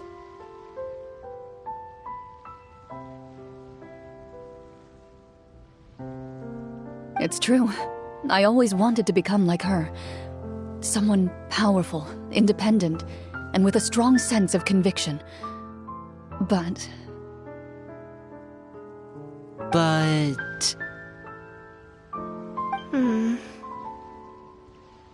She suddenly disappeared the night I turned 10 years old. Disappeared? What happened? I have no idea. She didn't even leave a note. I was never able to find out where she went. That night, I was celebrating my birthday at Navia's house. But Master never came to pick me up. When I returned home on my own, it was to an empty house.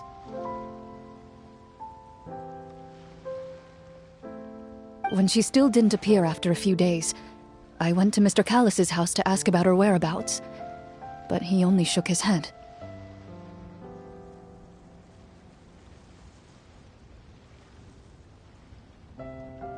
Papa probably didn't know either.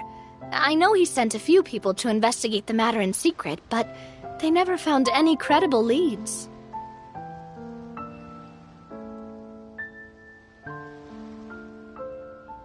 Don't worry, I understand. To be perfectly honest, given Master's personality and way of doing things, it all made a lot of sense. If I had to guess, I'd say she probably used it as an opportunity to force me to become independent.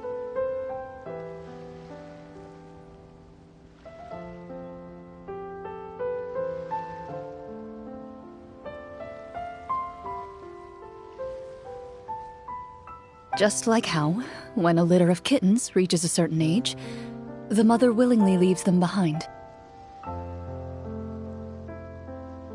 Were you upset, Clorinde? I was at first, but not anymore. I don't believe Master would suddenly disappear for no reason. There must have been something she just had to do.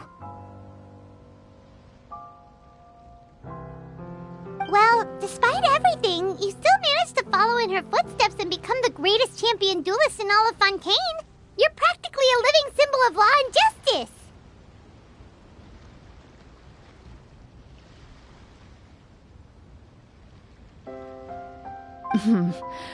I suspect my position would be far too by the books for her.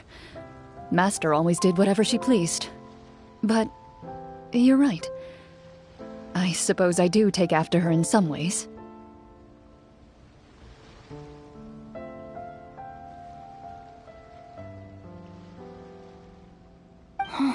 Who knew Clorinde had such an interesting past? I never had the chance to ask her about it before. I wonder if Clorinde's master were the champion duelist back then, would that duel against Mr. Callus have gone differently? Oh no. Judging by the atmosphere, Clorinde and Navia are probably thinking something similar. The mood just got super awkward all of a sudden. Well, anyway. Would you look at the time? It's getting dark, so we should probably call it a day for real this time. If we keep talking like this, we really will be here all night.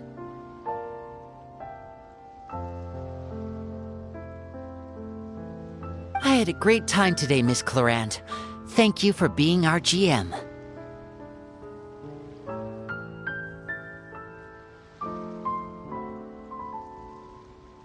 Anytime. The script was good, but I've got to say, your childhood stories were even better. Hey, you should tell us more about that fight against the Geo-Bishop sometime. Maybe your master was onto something.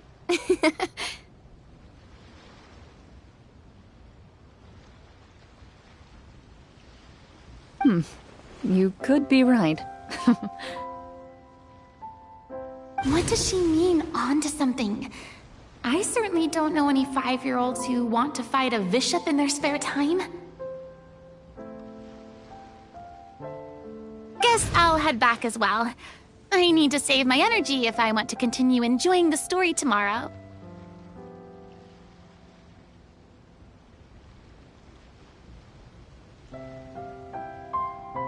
You're that excited to hear about my fight with the bishop?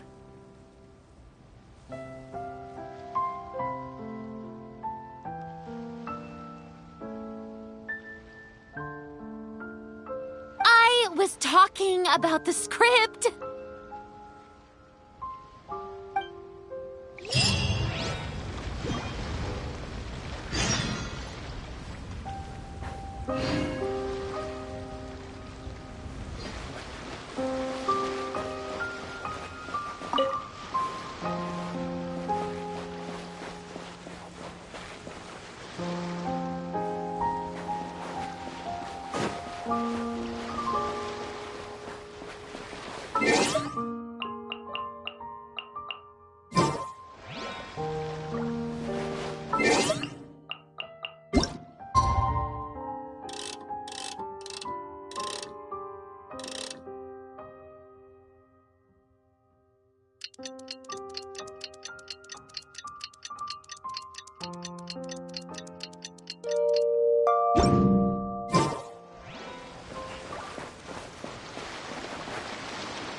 Let's go meet up with the group!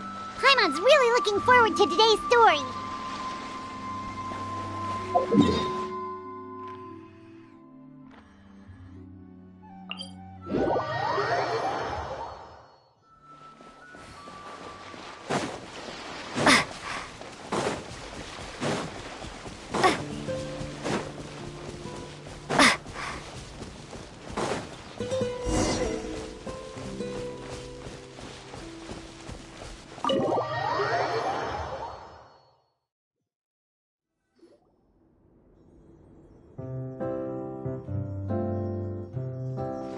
looks like everyone's here. Now, before we begin, why don't we finish where we left off yesterday? There was an important decision to be made, yes? I'll pour everyone a cup of tea.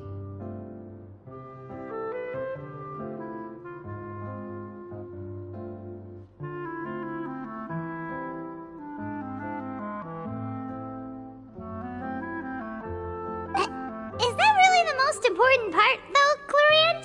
Paimon's more concerned about our current surroundings. Heavy walls, cold railings, dim lights. This is obviously supposed to be a prison. I admire the work put into the set. Still, it's obvious the scriptwriter has never paid a visit to the fortress of Rapperia.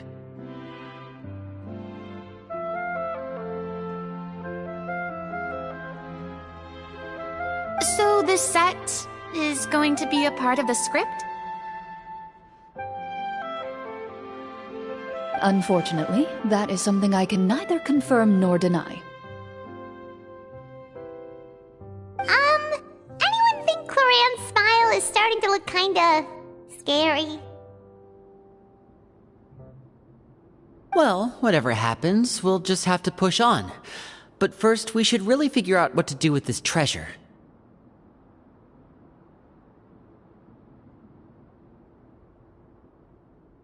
If we're worried about arousing suspicion because of our identity, why don't we give ourselves a different name, just like Clorand's master did?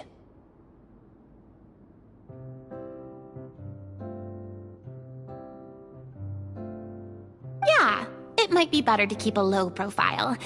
As long as we're helping people, it doesn't matter who we are or what we're called.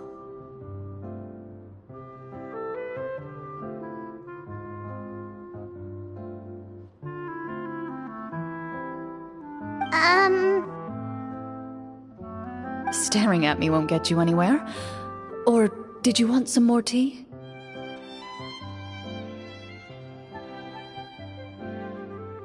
Oh, Paimon's good. Thanks. Why aren't you saying anything, Navia? Wait, what's that next to you? Oh, this is the short sword Clorand mentioned last night. I found it.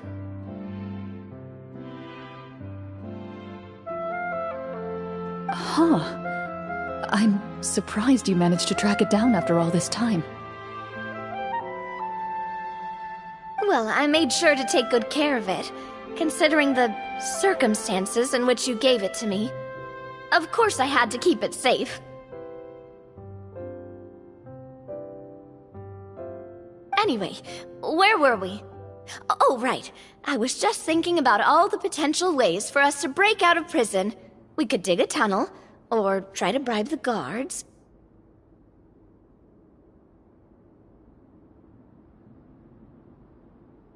Wait, we haven't been thrown into prison yet, have we?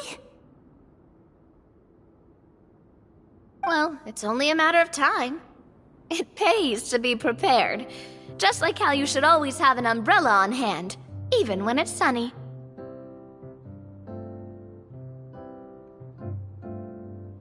Alright, Paimon's made up her mind. Let's just give the treasure away. Paimon may have wanted to keep it, but if it's going to land us in prison somehow, Paimon will be too upset to enjoy her snacks.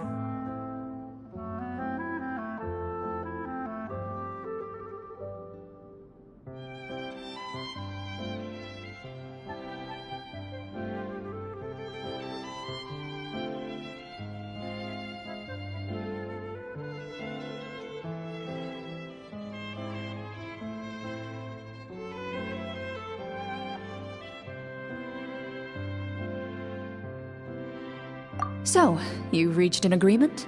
All right then, we can continue with the story.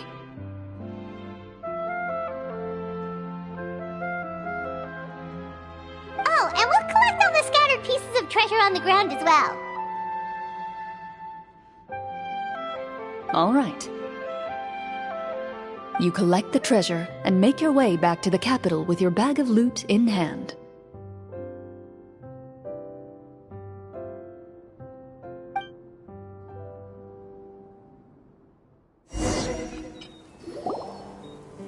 The city is still shrouded in a gloomy, oppressive atmosphere, but your spirits are surprisingly high. In places where sunlight struggles to reach, you generously share your wealth with the children, the elderly, and the poor in urgent need of help.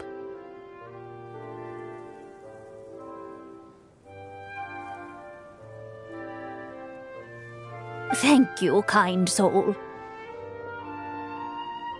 The elderly woman's look of gratitude follows you as you walk away, her eyes never leaving your back until you move entirely out of sight. However, there's still quite a bit of Mora remaining.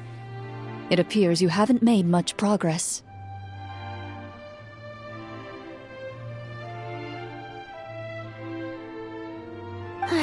She's probably trying to tell us to speed this up.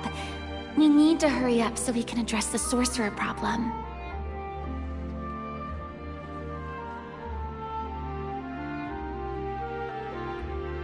Should we go find that man again at the square? He seemed like a pretty responsible guy. I'm sure he knows the people here far better than us.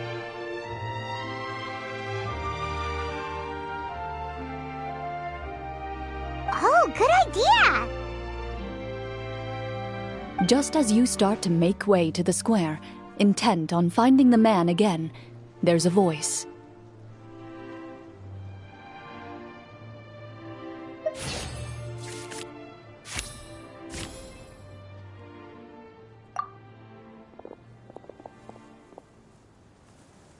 Please wait, distinguished guests. Several strange guards suddenly call out to you. They run forward to meet you and proceed to politely pay their respects.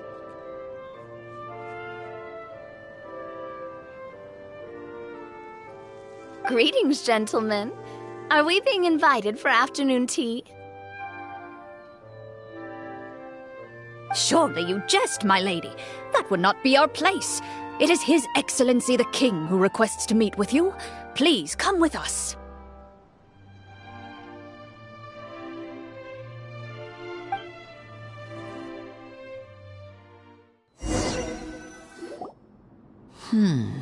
Do you think this could be a trap? Well, we have to investigate the court at some point, right? Meeting the king himself would be a fantastic opportunity to do that.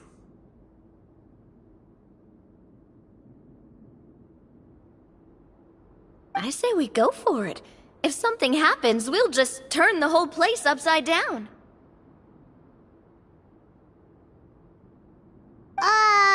That sounds a little intense. After a quick discussion, you nod to the guards and agree to follow. They lead you all the way to the audience hall of the palace.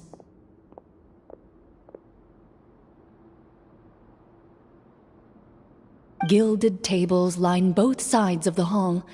The space itself is adorned with all manner of expensive antiques, glass shelves, and silver candlesticks. The items appear quite ordinary in size and dimension, yet their presence somehow makes the emptiness of the hall feel even more surreal and ominous.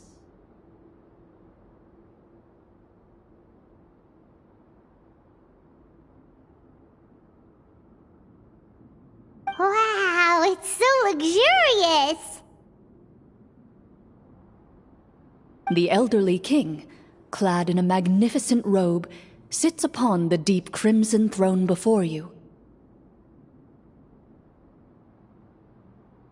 He wears above his head a majestic crown, with a gemstone the size of a bird's egg set right at the very front.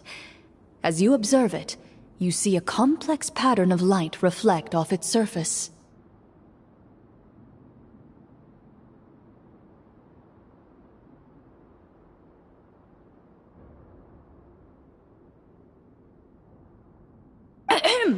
They're here, Your Majesty. A man dressed in dark clothes, likely a minister, shields his mouth with his hands and bends down to whisper a few words to the king.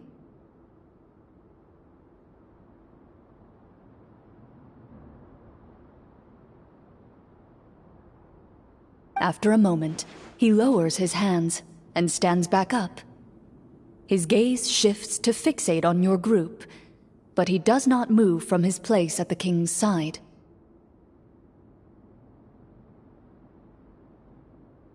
The king does not appear entirely aware of his surroundings. The man by his side, though. We should keep a close eye on him.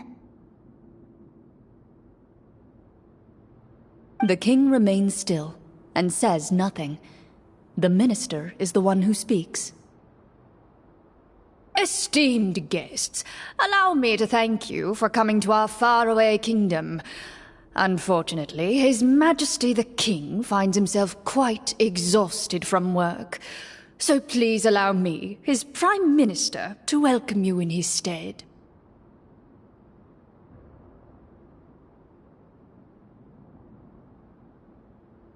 I've heard tell that your group, the Marechaussee Hunters, used your exceptional ability with the sword to repel the monsters near the capital. Such a great deed deserves to be rewarded.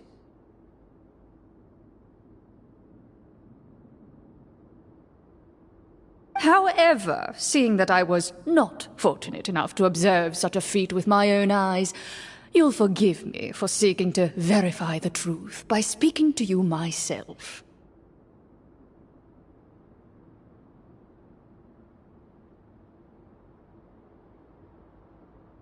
Well, we've got nothing to hide. You brought us here to talk, right? So we'll just explain what happened.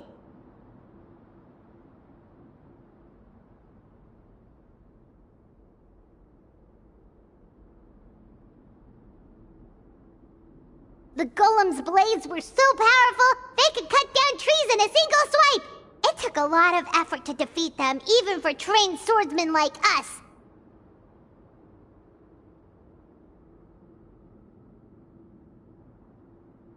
Well, that was enough details, right? Believe us now? Your account does indeed match those of the survivors.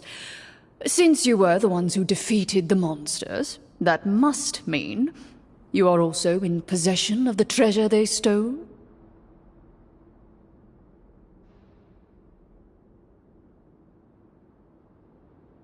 Well, we did take the treasure, but...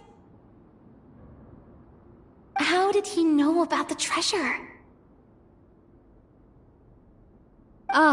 Then I must ask that you return it at once. It belongs to the kingdom. Wait, but didn't you just say that our great deed deserved a reward? Shouldn't the treasure be considered a part of that?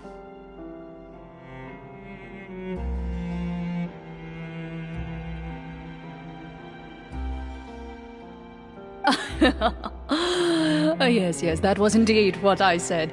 But you seem to have forgotten a very important distinction. Only that which is freely given by the king can be considered a reward. Taking the rightful wealth of a kingdom without said permission, on the other hand, is a crime.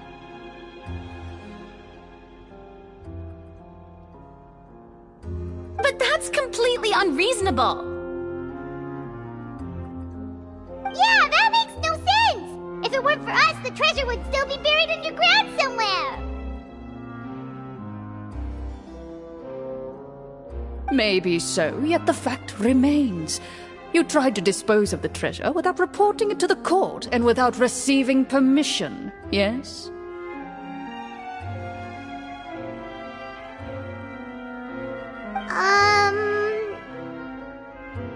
What, no answer?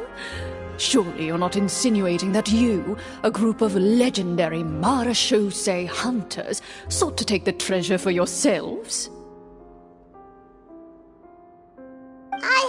Well, what about the king? Is he just gonna let this guy talk for him the whole time? Clad in his magnificent robe, the king remains seated, with his hands resting on either side of the throne. His posture is rigid and unmoving. He stares forward with an empty look in his eyes, completely unmoved by the events before him.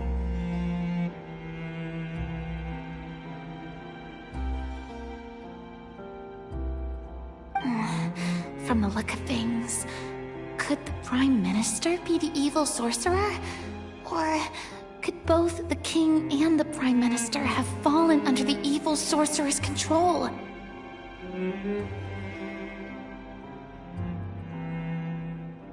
I would like to observe the number of guards stationed in the hall.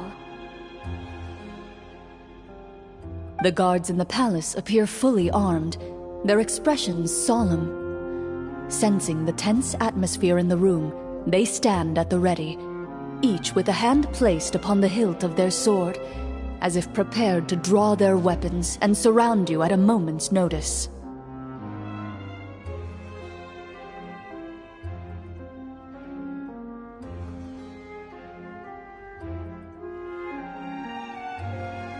Well, there goes my plan to turn the whole place upside down, I guess.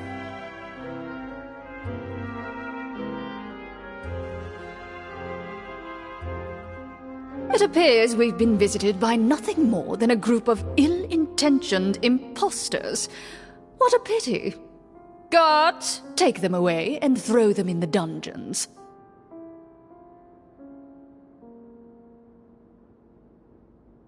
Before I decide your fate, however, I must first determine whether you have any accomplices outside the court. Can't we try to slip away? Or maybe start some kind of riot?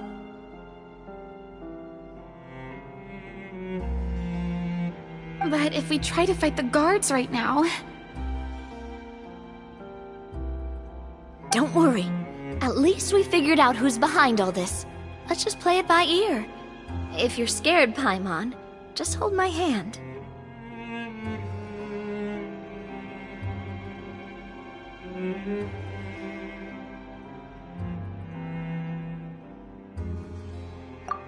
Thanks, you guys.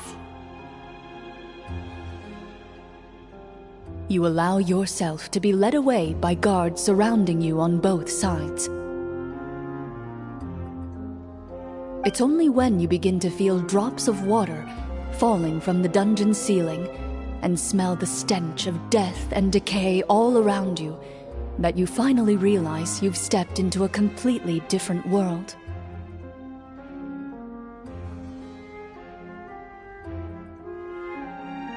Stay here, and don't try anything funny. The guards lock the cell door and leave without looking back.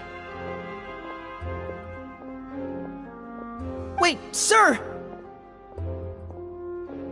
Your voice echoes through the dark hall, but the only response you receive is the sound of water dripping from the ceiling.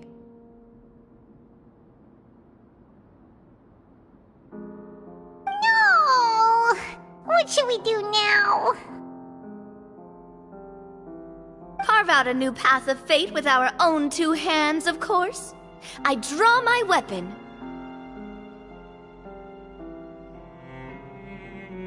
You reach toward your waist, but find nothing there. You now recall that your weapons were confiscated before the guards locked you in the cell. The bag of treasure along with them.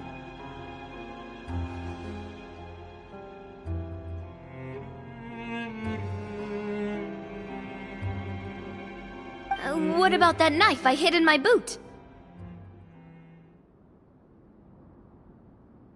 When did you hide it in there? When I was thinking about digging a tunnel. Rejected. You failed to inform the GM of this course of action. Moreover, the guards would have conducted a thorough search before throwing you in prison.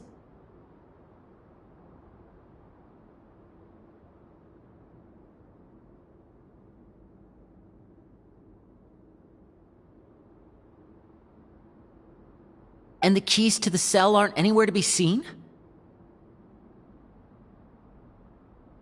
Correct. You don't even feel a lock hole on the cell door.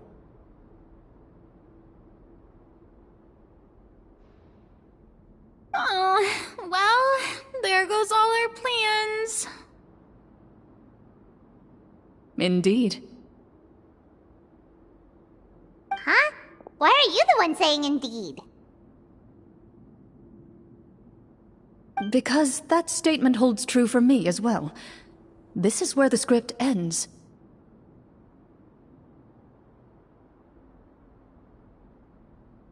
What? But that's a terrible ending! Generally speaking, this should be the point where the scriptwriter gives the players some kind of hint, or gives the GM some kind of code for how to move forward.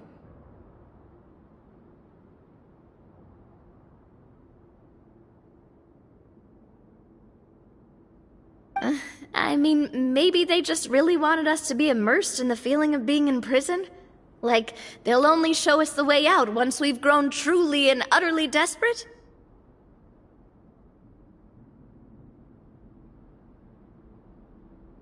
That is a possibility. If only there were desserts and tea in real prison. Oh, wait, guess that's kind of how the Fortress of Meripede works if you're lucky.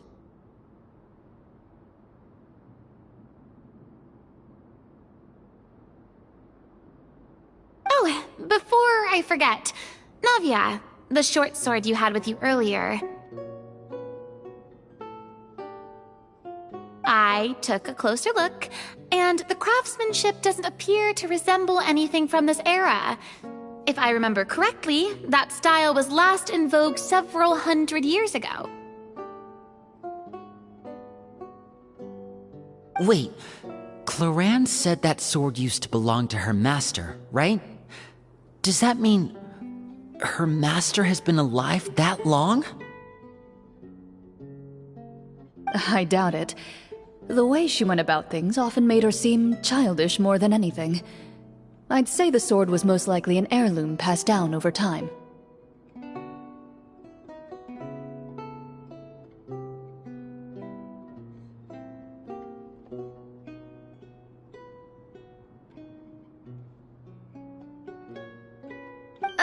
Hang on. A precious heirloom passed down to you by your master. And you gave it to me just like that? You weren't worried I might lose it?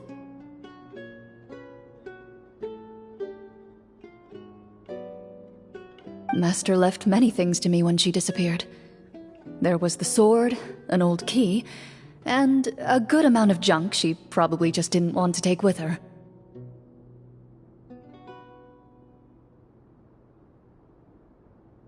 I gave you the sword back then, because I didn't want our friendship to end. Wait, when did this happen exactly?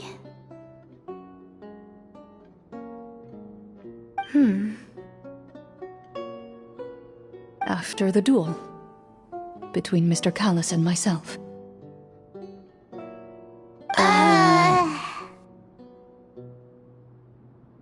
Before that, Clorand would have meals with us and even stay over at the Spina some days.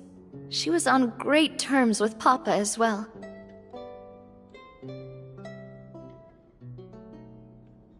After the duel, though, there was a period of time where we simply didn't know how to face each other. She entrusted this sword to me, and never came back.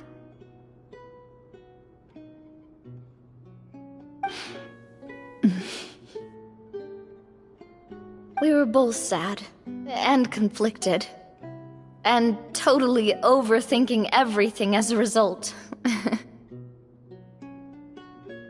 Whenever I looked at this sword, I couldn't help but wonder if Miss Petronia had never introduced us to each other at that picnic. Maybe part of the sadness I was feeling could have been avoided.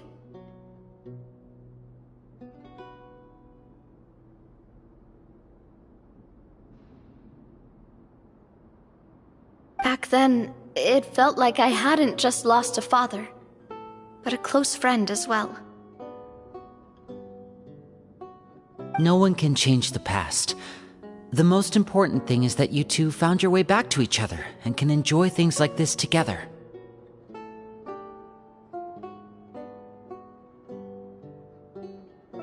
Yep, you're right. I'm sorry, you two. I didn't mean to bring up any sad memories. Think nothing of it. No one here is at fault.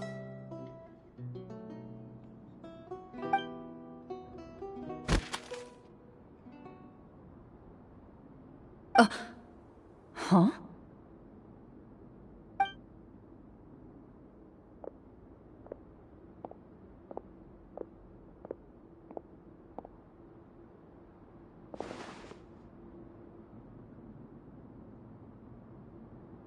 Oh, looks like the next part of our script is here.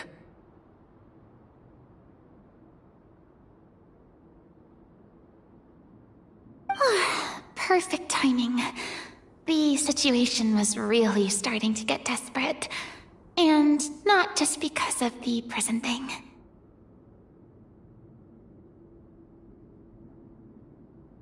From Claren's face, Paimon really can't tell if it's good news or bad news.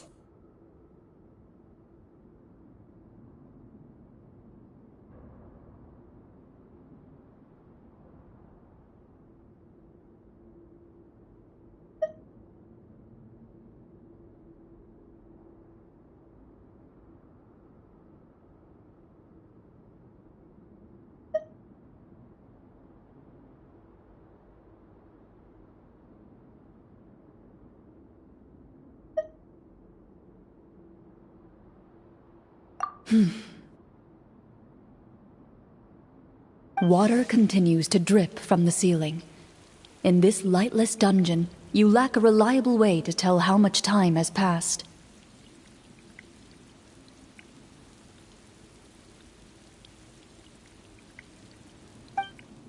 Eventually, you get used to the unpleasant odor of straw, mold, and rust, and find yourselves alternating between fits of drowsiness and despair.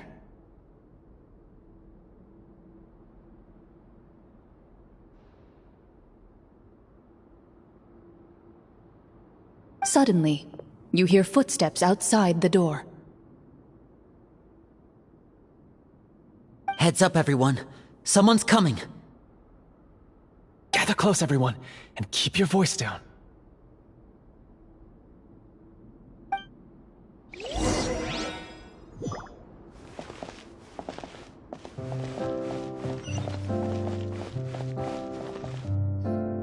Who are you? I work as a guard in these dungeons, but my true identity is the same as your own. I'm also a Marechaussee hunter. Huh? Shh! I've already sent away the other guards, but if we make too much noise... I understand, but how can we be sure we can trust you? The king has issued a formal decree. In light of the irrefutable proof of your crime, you're to be executed before tomorrow's sunrise. If you want to escape, it has to be now.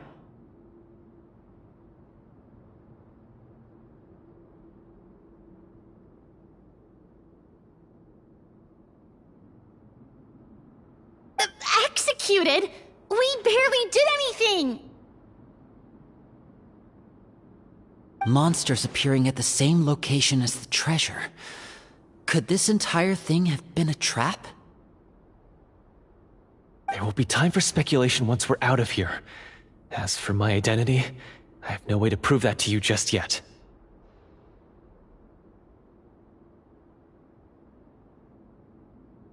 Infiltrating the capital was difficult, and finding a chance to speak with you has taken a lot out of me.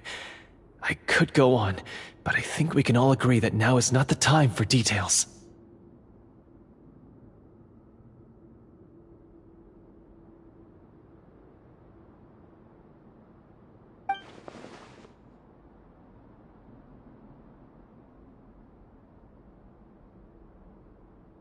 Have you seen our weapons anywhere, sir? Don't worry, I brought them with me. They're just behind the door. Still, these weapons alone won't be enough to defeat the true enemy behind the scenes.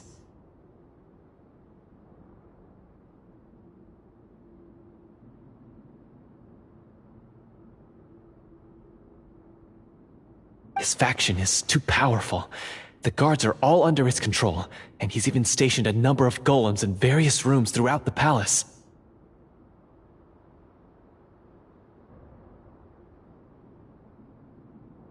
To defeat him, you must find a secret vault. It is said that within that vault, the Marashose hunters of the past left behind a treasure with the power to defeat the sorcerer.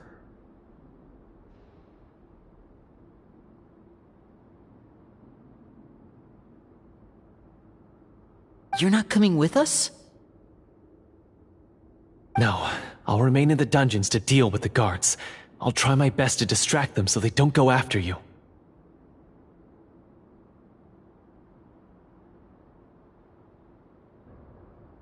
As long as my identity is not revealed, I'll be able to aid you when the final battle comes.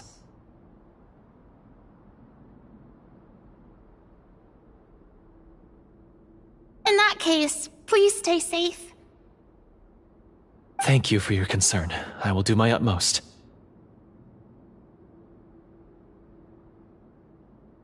As for the location of the vault, here, this map should lead you there.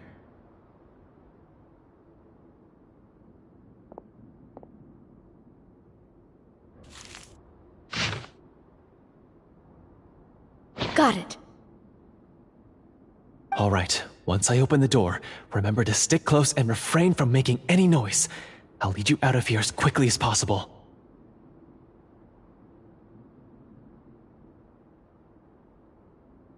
You now have the chance to restore the honor and legacy of the Marashose hunters. So please, get out there and reclaim what's ours!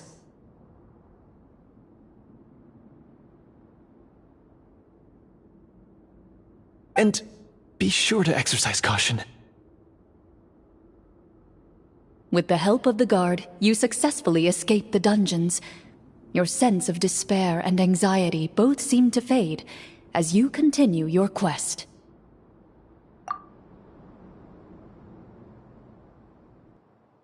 Wait, we didn't get to use our skills at all while we were in prison. Who knows when we're gonna get the chance to use that cool summon spell? That is a pity, but we can only continue to move forward.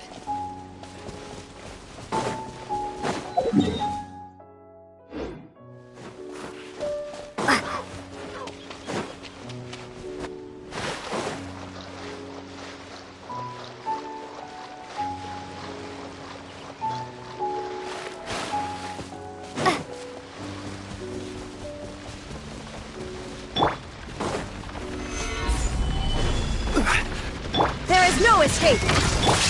Whirling snow! Torn to oblivion! Order guide you!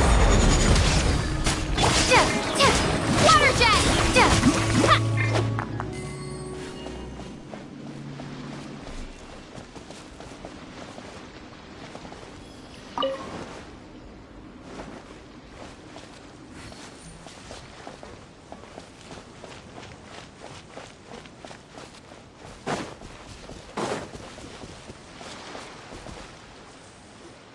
This should be the place marked on the map. This bit of rock certainly looks suspicious. Well, I'd say an investigation's in order then. Plus, if all else fails, we can just blow it up.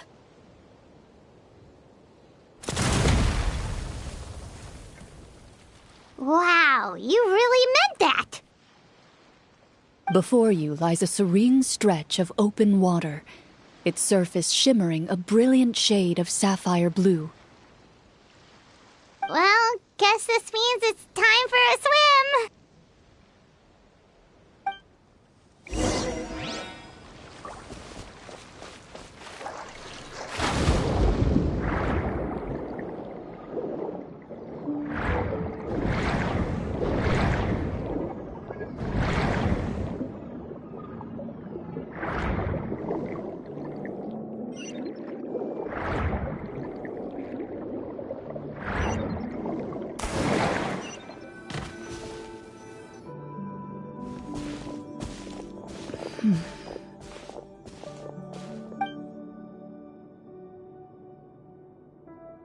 Oh, what's the matter? It's nothing. As you step into the cave, you find yourself in an eerily quiet space. Before you lies a narrow passageway that appears to trail off endlessly into the distance.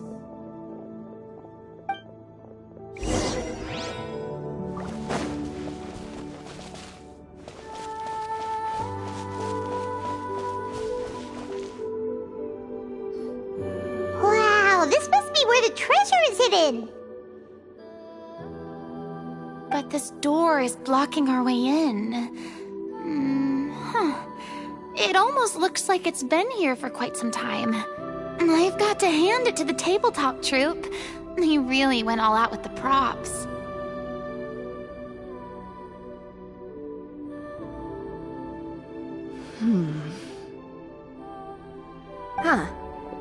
What have we got down here? A kind of mechanism connected to the door? It looks like we might have to arrange it into a certain pattern. A pattern on a stone door.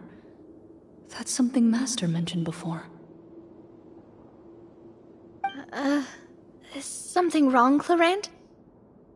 After a long, difficult journey, you finally arrive at the location indicated by your map. It appears to be an ancient site of some sort, where treasure likely awaits.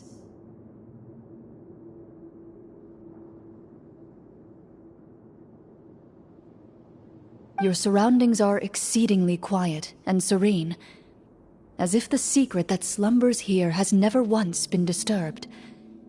If you listen closely, you can almost convince yourself you can hear the sound of its calm, gentle breathing.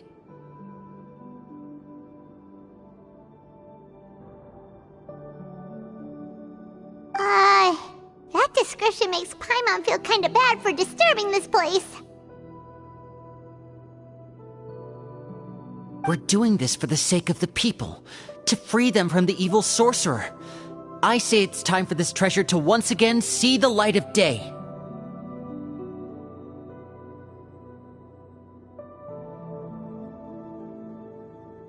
Linny's right. We need to keep going. The future of the kingdom depends on it.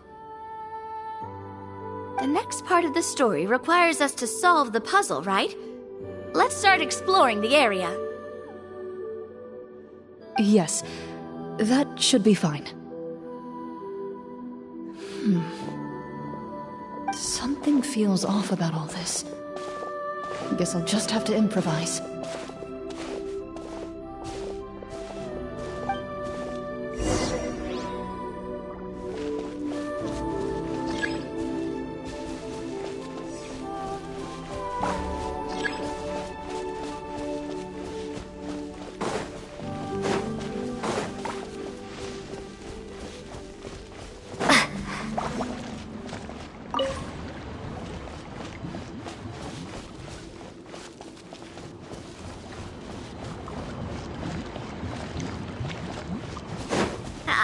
Something. Found something here, too.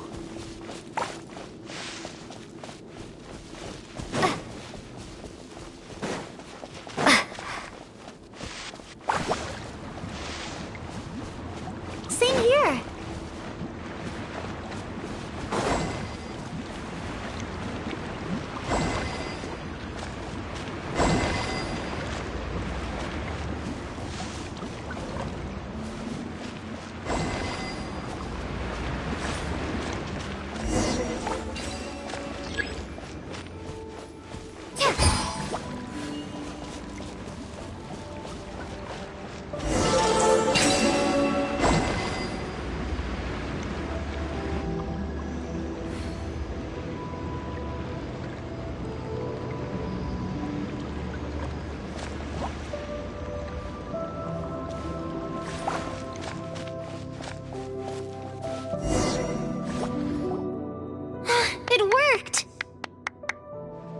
Something just appeared.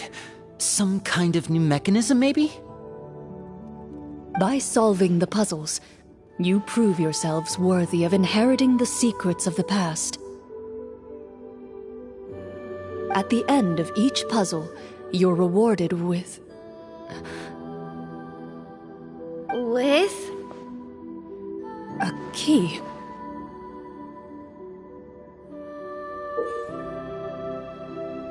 Oh, it must be the key to the big door. Huh? This is one of the Marechaussee Hunter keys that are passed down from generation to generation. It looks just like the one Master passed down to me. It is said that 4 keys in total are required to form the final, complete key.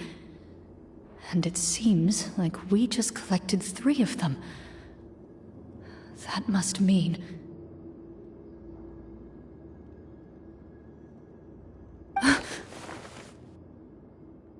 Huh? What's wrong? You hear a few strange noises. Suddenly, all the torches in the ruin go out at once. Huh? What's going on? Did we fall into another trap? For the sake of immersion, please close your eyes, everyone. Without the torches, the space is now completely dark, and you cannot see anything.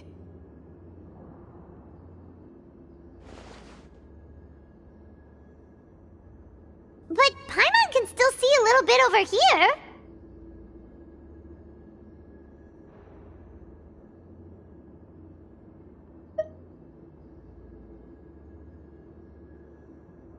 Oh, right, sorry. Suddenly, you hear the sound of footsteps pierce through the darkness. There's someone else here? Oh, this is so unsettling. I can't see anything. I've been discovered then.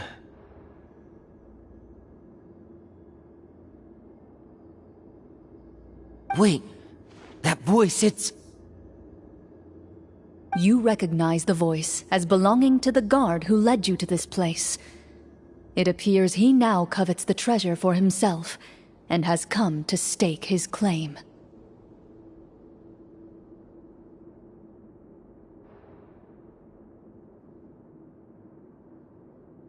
Oh, so this is just part of the script. Then I can probably relax. Well, if we can't see anything, that means we can't fight to the fullest of our abilities. Should we retreat for now? Judging by the way he's holding his sword, he must be a real Marechaussee hunter. But this isn't part of the script.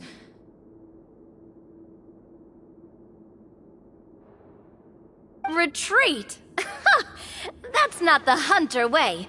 If it's dark for us, then it's dark for him. We choose to fight.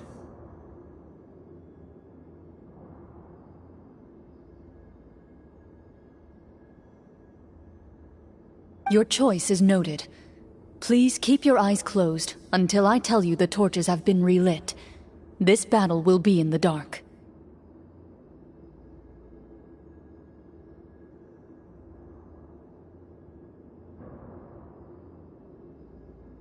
You got it!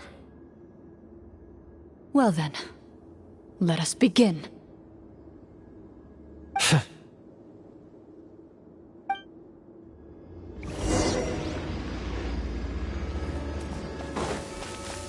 Hunt them down! I'd like to try to hit him with my sword. Your strike is successful. Ha! You're facing a veteran Marechaussee hunter! Is he still standing? Goodness, he sure has a lot of HP. Is it over? Can we open our eyes now?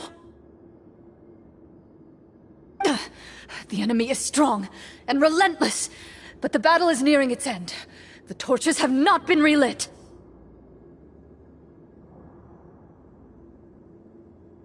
What about now? Final strike! Ha!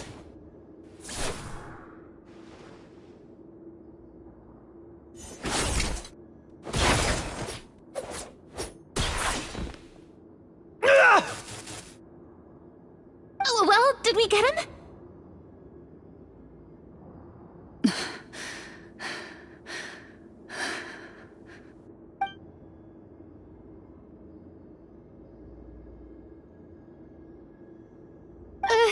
Glorianne? Warm fire flickers across the walls once more. Your vision is now clear.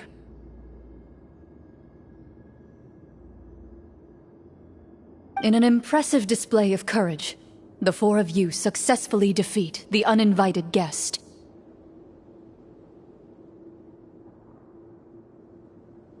That look in his eyes.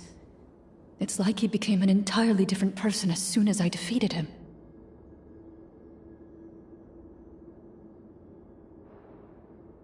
Huh? Mr. Florian?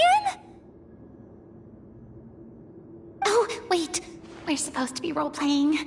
I should stay in character.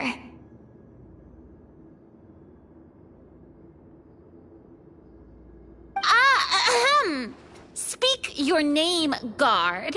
Why did you lead us here just to betray us?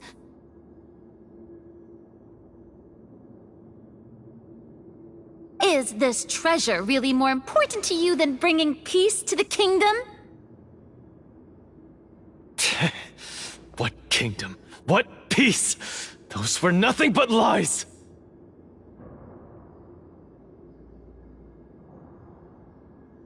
I, Florian, am a true Marechaussee hunter, descended from hunters of ages past.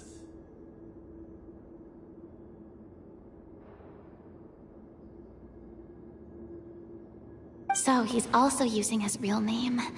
Or, wait, was that the name of his character from the very beginning? Then I'm even more confused. If you truly are a Marechaussee hunter, shouldn't you want to help us just like you said before? Shouldn't we fight together for the sake of the people?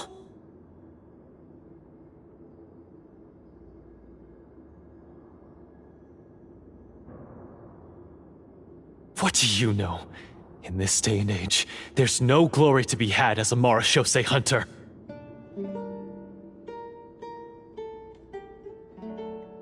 What's that supposed to mean? My skills were passed down to me by my father. We lived a life of obscurity in the remote wilderness. Still, he devoted everything he had to being a Marechaussee hunter.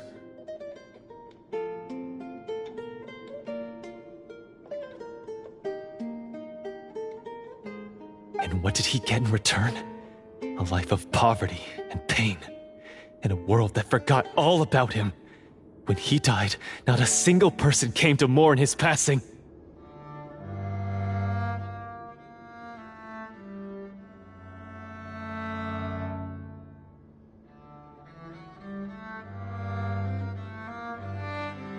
The Marechaussee hunters were the ones who saved this city. We're heroes.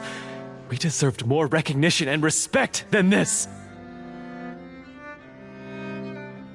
Is he talking about how no one in the capital seems to remember the hunters and their legacy? I didn't expect the script to contain this level of social criticism.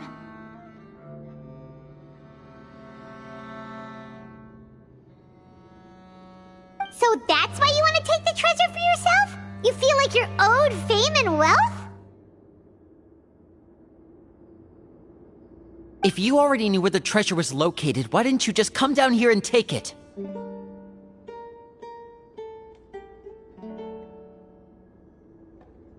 Because I still needed the final key.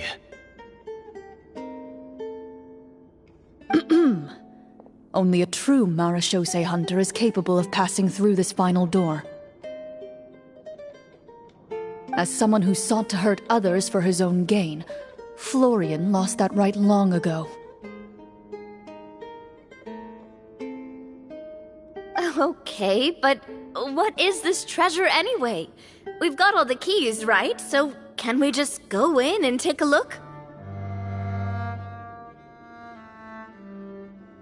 You're sure you want to go in? We've been talking about it for so long, of course we want to see what's inside! we've already defeated Florian, right? So he won't try to take it from us anymore.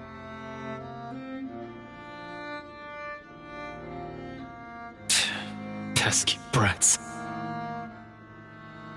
Watch yourself.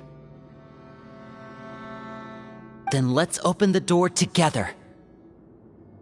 All right. Your choice of action is confirmed.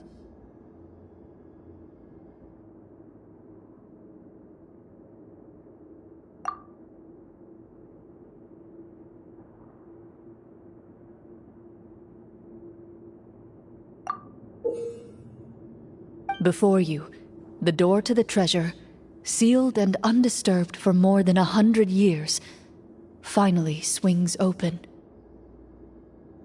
You hear the shrill wail of the door hinge as it rotates for the first time after years of disuse, almost like a sleeping giant letting out an extended yawn. You get the impression that the secrets buried behind this door might be just as heavy as the sound you just heard.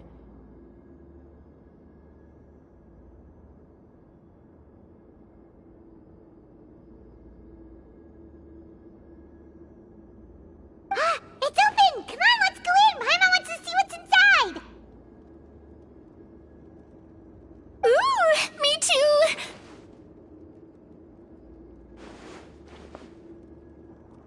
Ugh, uncovering hidden treasure is the most exciting part of adventuring. What do we have here? Uh-huh. A stone tablet? And some shabby weapons?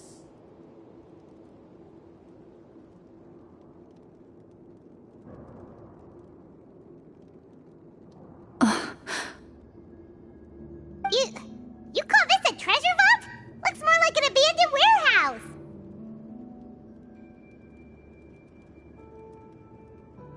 Maybe the troop ran out of budget at the end? They provided a super immersive experience at the beginning only to drop the ball at the most important part? They could have at least filled this place with cardboard Mora or something!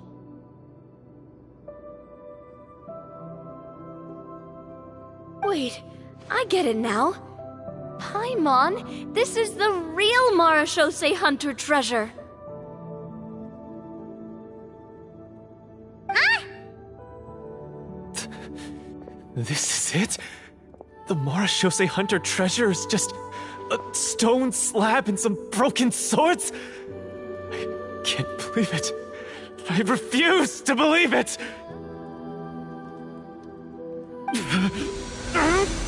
Whoa, are you okay?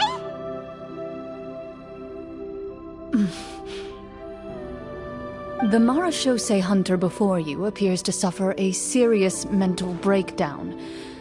He needs to leave the room for a moment to collect himself.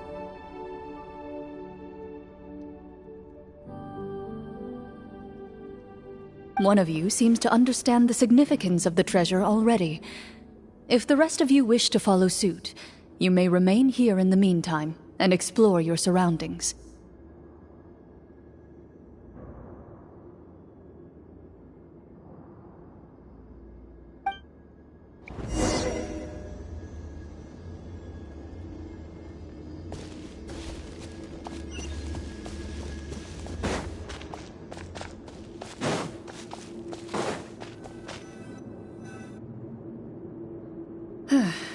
So, how are you doing? Feeling any better? What just happened? Do you remember how you got here? Or what happened to your body just now?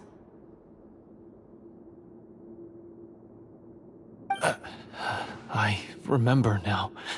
I brought you here because I wanted to... The explosives in the cave! You mean these? Huh? How did you... I could tell something was off the moment I stepped into this cave, so I kept an eye out. I've already dismantled the whole thing.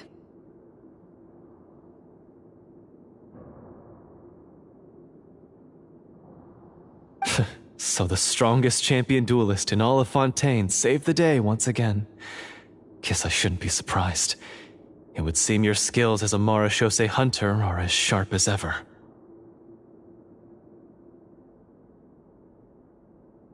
I deserve some answers, don't you think? Tell me why you wanted to lure me here. Everything you said earlier sounded like the truth.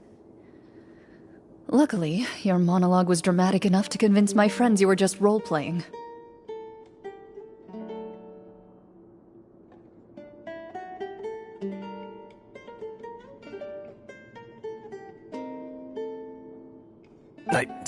I don't know. I just always felt like there was something in my heart that didn't belong to me. Something agitated and angry. Who knows? Maybe it was my own anger all along. I could never really tell.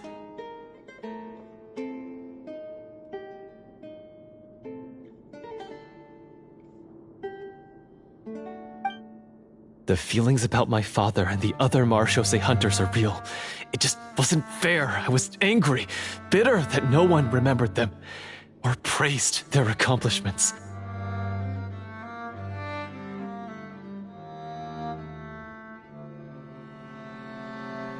I don't know when it started, but at some point, my anger came to completely consume me.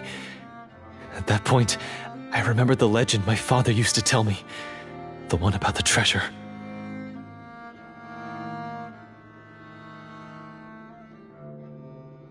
But if the treasure was all you cared about, why plant all those explosives? Wouldn't they just destroy the treasure and bury you along with it?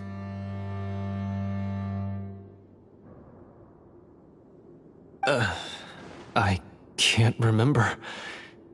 My head is a mess. It felt like there was this voice telling me to eliminate the hunters, but now it's gone. From your description, I suspect you were dealing with a Devorator. Devorator? Oh, your master... your father, I mean, never talked about it? It was a kind of monster that was active several centuries ago. No, I've heard of it. I'm just not sure why you suddenly...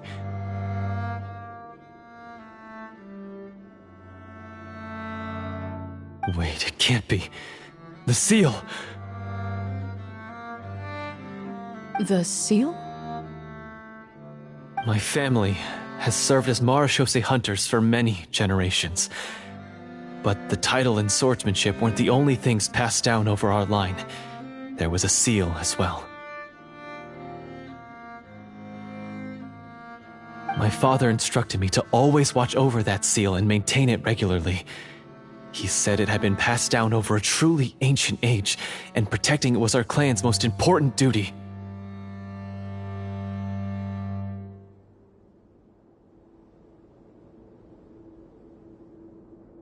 But I neglected that duty after he died. I finally decided to come down and check on it one day, and that's where my memories become fuzzy. The Devorator would be a formidable adversary for any mortal being, even ones as capable as the Hunters. If you lacked the power to completely destroy it, you could easily fall prey to its influence and corruption. In light of this, some Marechaussee hunters chose to seal the Devorator away, in the hopes that a permanent solution would come with the passage of time.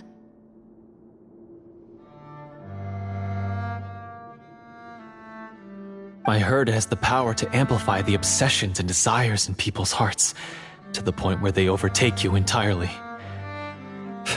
It would seem I'm not just lacking in skill with a blade, but in mental fortitude as well.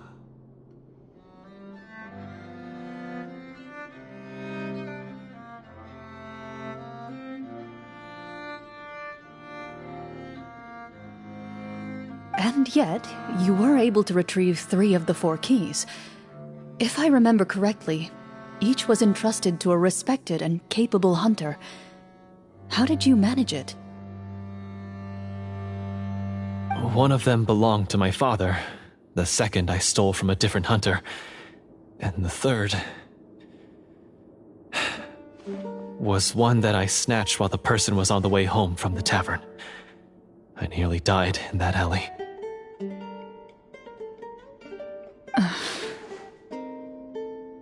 I know just how strong you are. It's as clear as day to everyone in Fontaine. I observed you from dusk to dawn, but could never find any opportunity to sneak up on you. I never even saw you drink a single glass of liquor.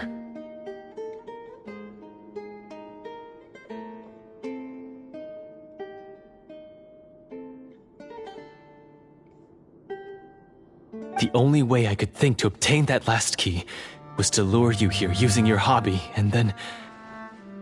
Oh, I get it now. That monster, it wanted to bury you here alongside the treasure.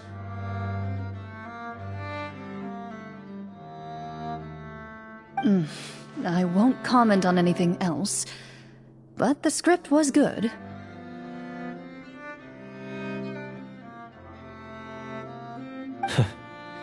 Well, I did pour my heart and soul into it. The stories my father used to tell me about the glory of the heroic Marechaussee hunters and how they came to be forgotten. It's more than just a story.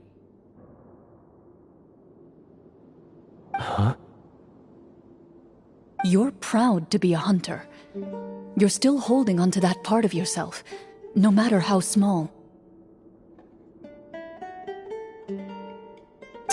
I have done so many despicable things. I have nothing to be proud of. Then explain the purpose of the evil sorcerer in your story.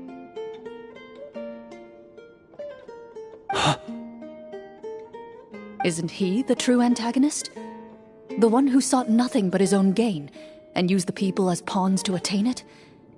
In your heart of hearts, he was the one you truly wanted to defeat.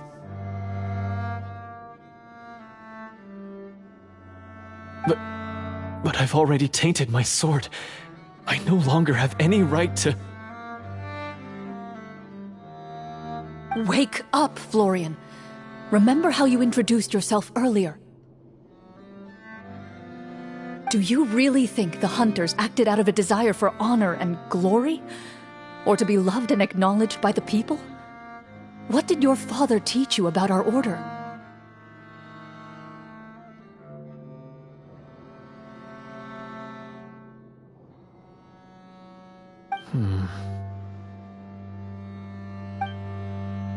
You do not wield your sword for yourself, but to protect those you serve.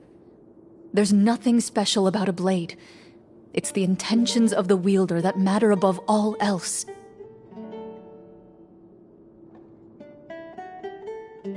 Do you still not understand? Even after seeing the treasure for yourself? The contents of that room, they represent the true legacy the hunters left behind.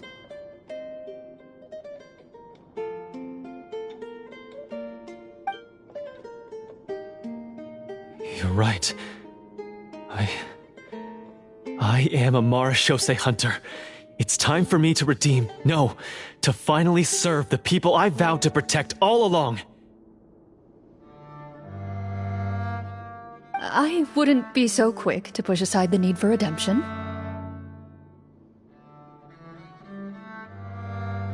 I know.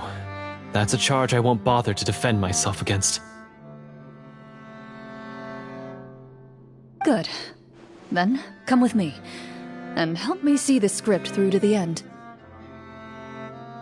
Huh? See the script through to the end? But there's no more script left. Never finished it, huh? No, I mean, I wrote the script with the sole purpose of luring you all here. There was no reason to write beyond this point.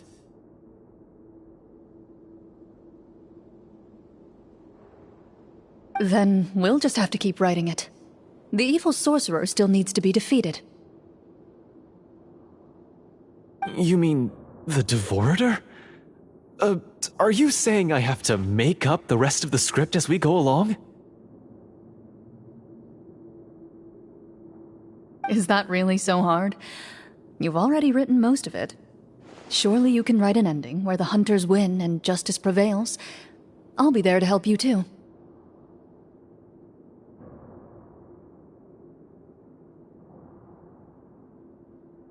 You aren't afraid your party will fall into danger?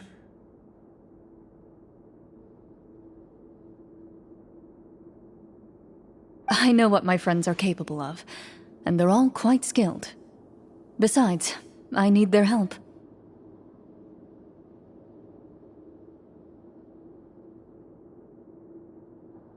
Then, are you going to tell them the truth about all this? I don't intend to spoil the fun. Sometimes, protecting dreams and fantasies is more important than exposing the truth. Don't you think?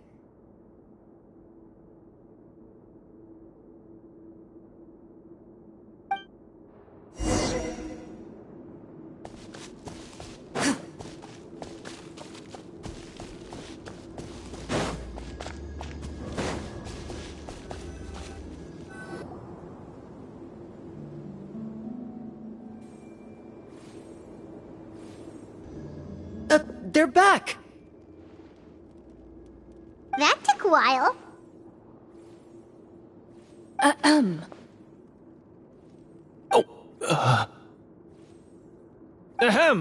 My fellow Marashose hunters, please forgive me, for I have sinned.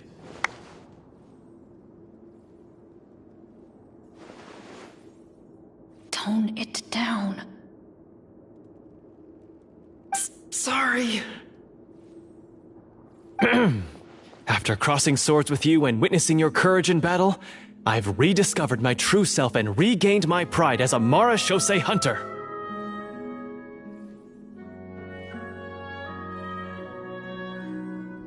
Oh, do I smell a redemption arc? I confess, I was brainwashed by the evil sorcerer. He asked me to lure you here so he could bury you in this cave.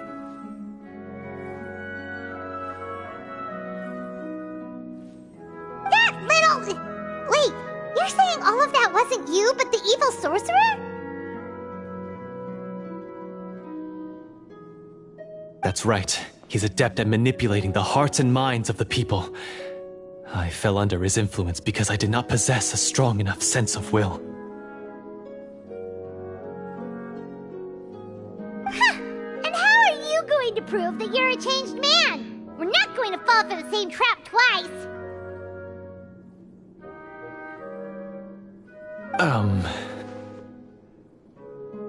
To be perfectly honest, I only came to my senses after seeing the treasure. It reminded me of my father's past teachings. The treasure was actually... The names of all the Marashose hunters from ages past and their weapons? Wait, you already know? Of course. Don't underestimate a veteran role-player's exploration skills. Oh, wait, I mean Marashose hunter Navia's exploration skills. We just finished reading through the content of the stone tablet. That tablet recorded the lives of some fascinating people. For example, this Marashose hunter called Est. She inherited the responsibilities of the Golden Hunter and passed judgment on many people. But in private, she had a very easygoing personality. Her favorite pastime was singing and dancing with her friends, and she was said to have a beautiful voice. So, she was just like you. Oh, you really think so? Well, when you put it that way, I suppose I also have a few things in common with this Walter. Working as an executioner, he supposedly used a countless number of tricks to confound his enemies in battle. Oh, if only I could have seen the feats of magic he pulled off back then.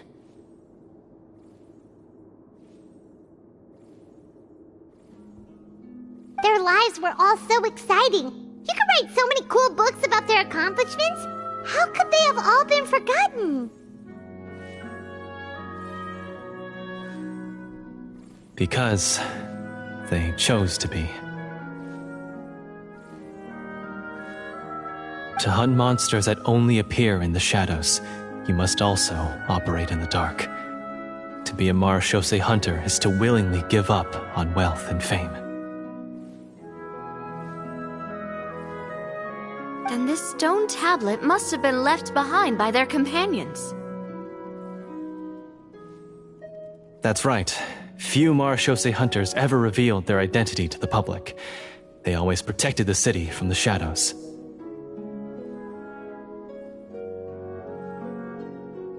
The only time they spoke of their accomplishments would be at night, when they gathered with their fellow hunters in front of the bonfire to share stories of the monsters slain by their hand.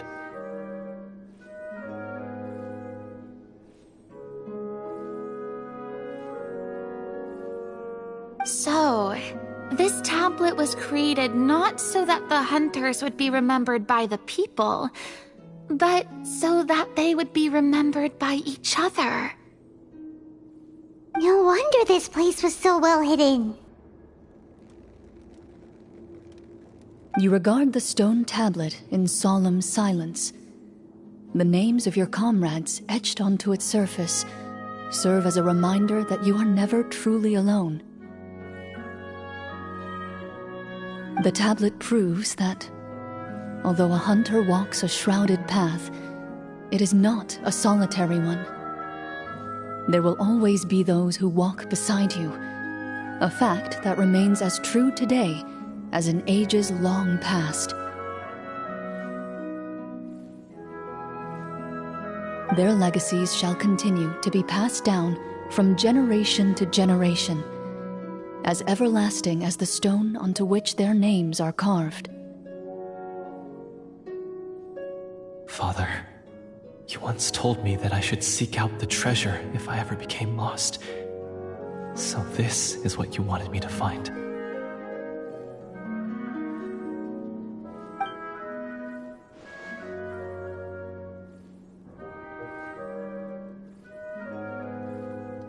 Thank you, my friend.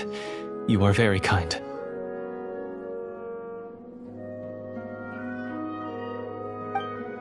I implore you, everyone, please give me a chance to make up for all I've done. Allow me to fight alongside you and defeat the evil sorcerer that threatens the peace and prosperity of everyone in this kingdom.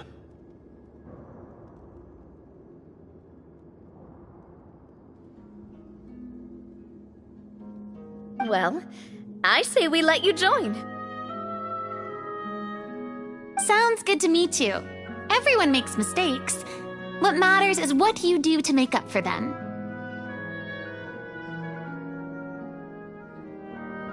I have no objections, but... Mr. Florian, do you even know how to defeat the evil sorcerer?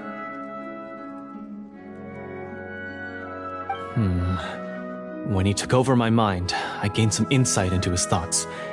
Every time I thought of the treasure, he reacted with a strong sense of fear.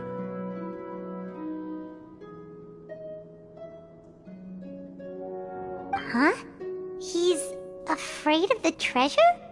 But there's nothing here except some broken weapons and the stone tablet!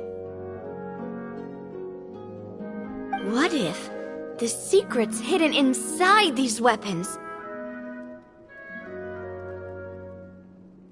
GM, permission to investigate.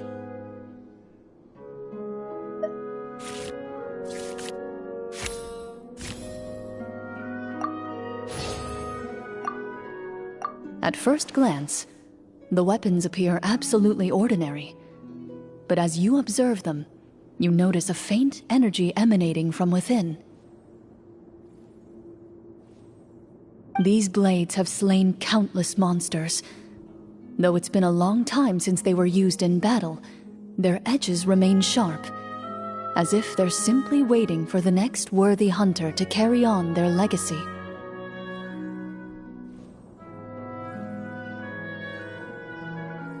So basically, take these with us, right?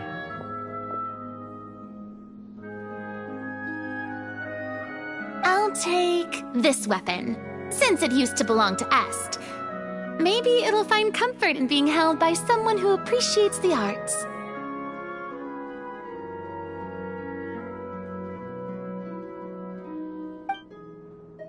Good idea. I'll take Mr. Walter's bow then, from one archer magician to another.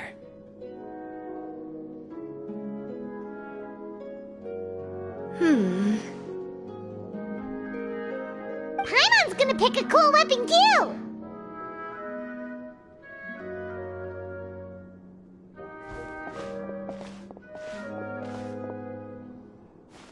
As you grip your weapons, you can almost feel the will of past hunters coursing through your being. It's a feeling of courage, determination. A silent vow passed down from generation to generation that says, eradicate the monsters, no matter the cost.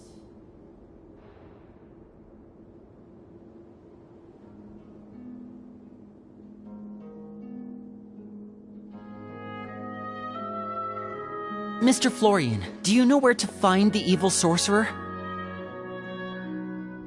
I was able to see his surroundings when our minds were connected.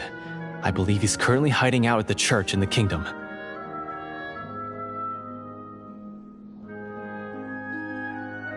We must be extremely careful.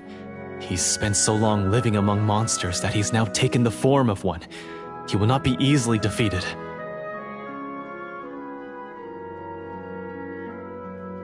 Then why don't we explore some more and try to find some higher level gear? We don't want to just fight him and lose, right?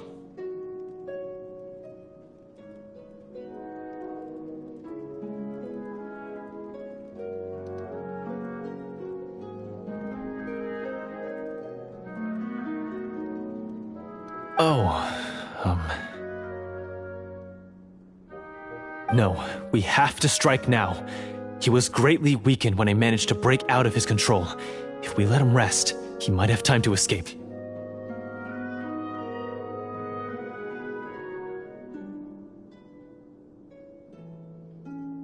I agree with Mr. Florian. We've got to act while we have the advantage. Don't forget, the people of the capital are counting on us. Yeah, now that we've got a plan, there's no point in waiting. The longer this drags on, the worse it will be for everybody.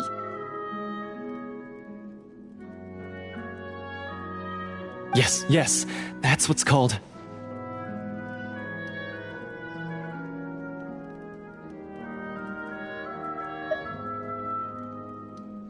Yes, that's exactly right. Alright, you've persuaded Paimon.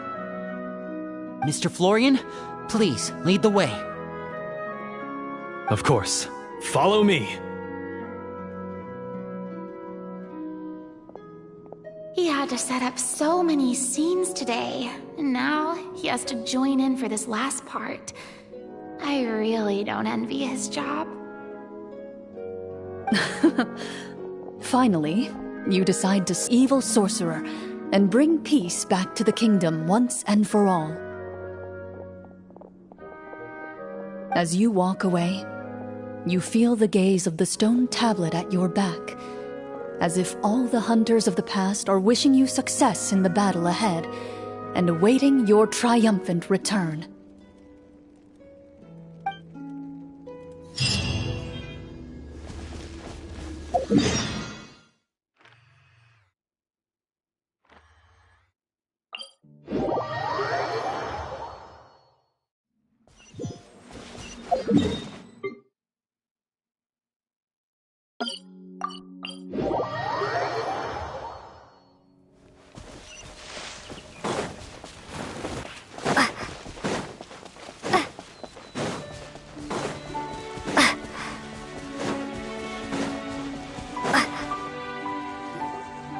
Finally, you arrive at the church Florian described.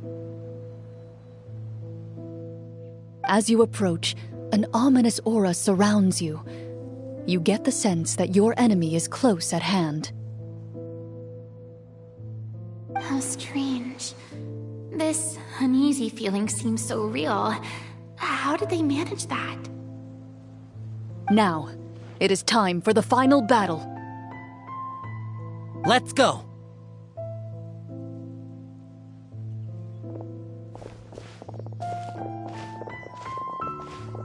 Florian, wait. What's wrong? I think you should wait outside. You've already been corrupted by the Devorator once. It could easily re-enter your mind and take control of your body.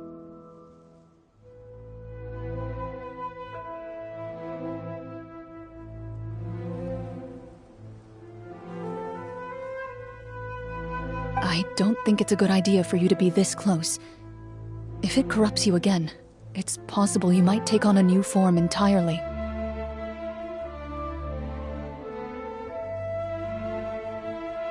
That's exactly why I have to go. Why I should be at the very front.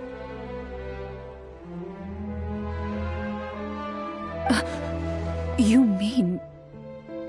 Yes. I intend to lure it into my body. That's too risky. If things get out of hand, I might have to kill you. Do you understand how dangerous this is? I understand, but if I do this, you'll have a clear and visible target.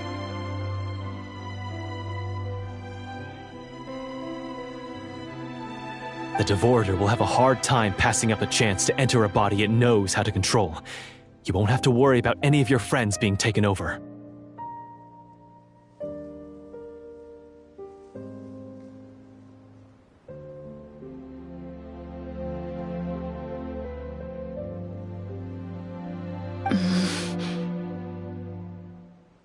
You're not like me, Miss Clorand. You're a just and powerful Marechaussee hunter. The monster broke free due to my error. It's only right that I shoulder the responsibility for its destruction.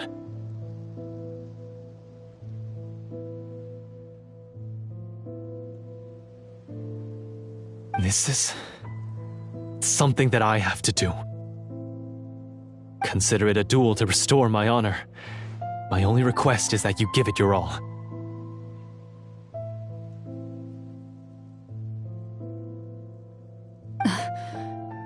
I understand. Then, as a champion duelist, I hereby accept your request for a duel, and extend to you my most sincere regards. Thank you. The battle is now upon us. Let the Devorator once again tremble under the blade of the Marechaussee hunters.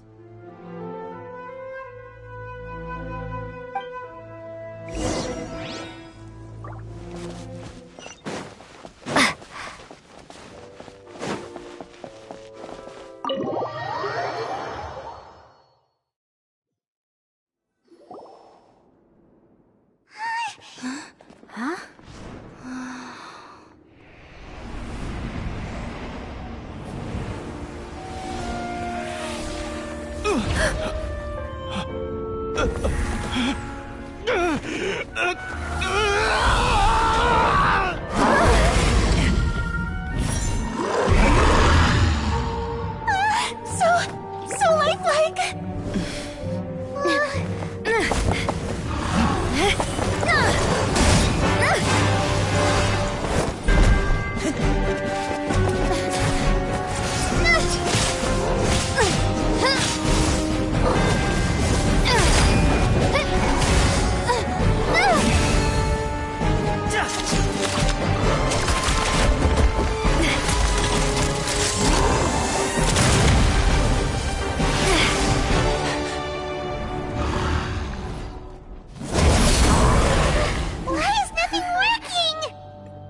This foe is not invincible. You hold the treasure. The power to defeat it in your own two hands. The treasure? You mean... The names! It's the Marechaussee hunters' names! How are we supposed to... You forget, Paimon? There's still one skill we saved until the very end. Hunters fight not for fame, but to aid the people whenever they are summoned. Walter the Marechaussee Hunter, master of 1,000 tricks, executioner of the Phantom Hunters, I call for aid! Est, the Marechaussee Hunter, inheritor of Cassiodor's will, judge of the Shadow Hunters. Answer my call!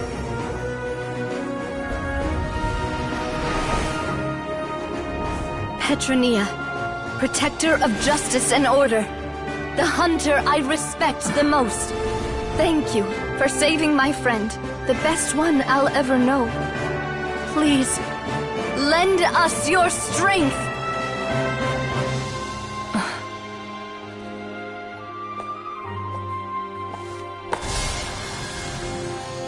We have come to answer your summons.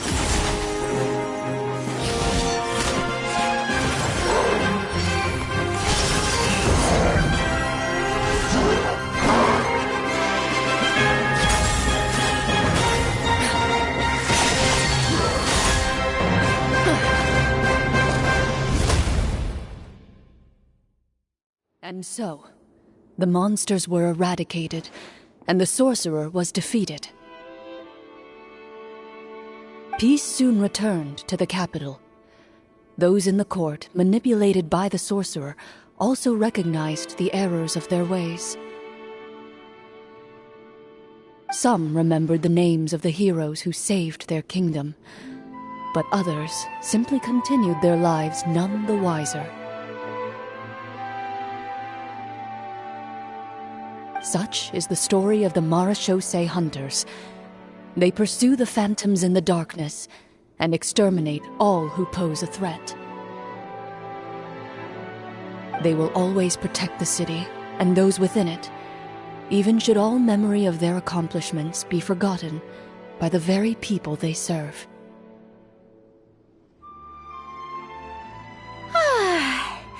I'm assuming we've finally reached the end of the script. Yes, you've reached one of the better endings.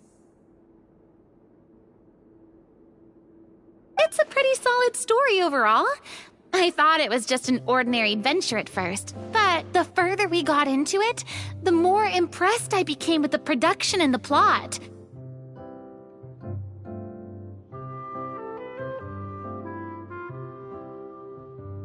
That final battle especially!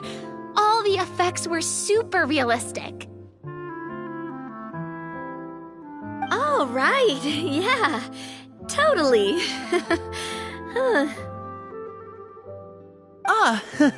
That's a really good point. I never expected the weapons we picked up from that vault would have that kind of effect. Yeah, mine nearly scared the daylights out of me when it started glowing. I took a good look at it after we got out, but I don't think it ever lit up again.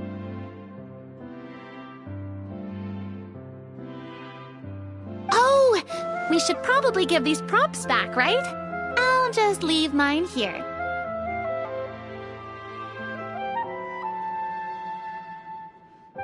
Did you have a good time? Of course! Let me know if another script like this comes around.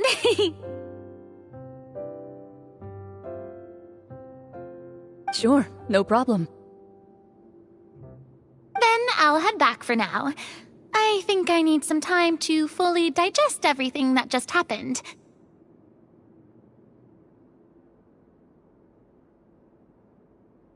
Once Mr. Florian is awake, please pass on my regards to him. He must be extremely exhausted to have passed out cold like that.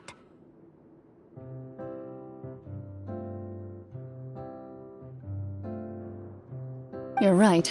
He's had a lot to deal with. Well, see you all some other time. Toodaloo!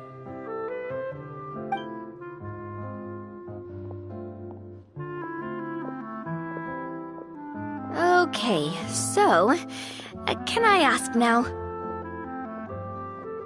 I think it should be fine, yeah. What in the world was going on back there? So you saw through all of that? That time in the cave when you told us to close our eyes, it'd be weirder if we didn't notice anything.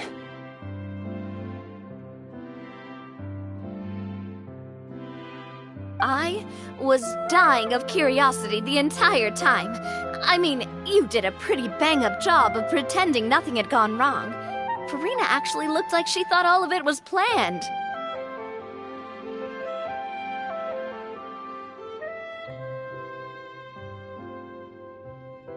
Guess none of us wanted to be the one to break the illusion. What are you all talking about?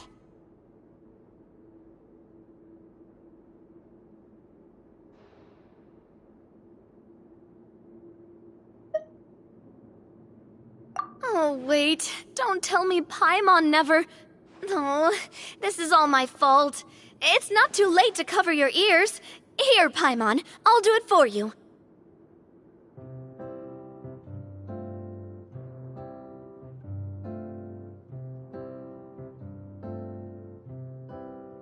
A bit late for that, don't you think?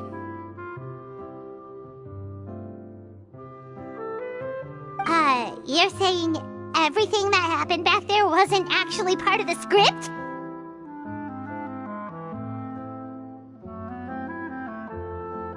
It's probably more accurate to say this was never a real scripted story to begin with.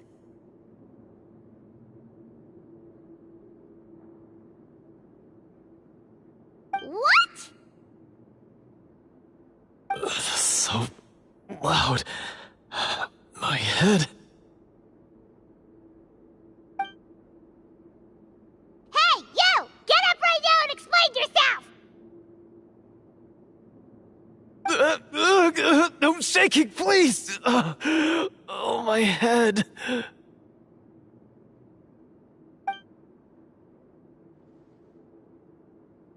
Did Paimon just hear that right? You guys made up that whole last part on the spot?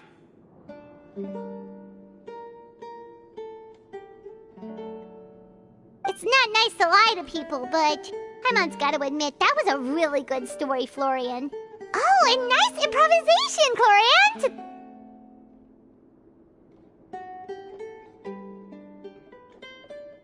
Yeah, it was like watching a magician improvise a spectacular magic trick after forgetting an important prop.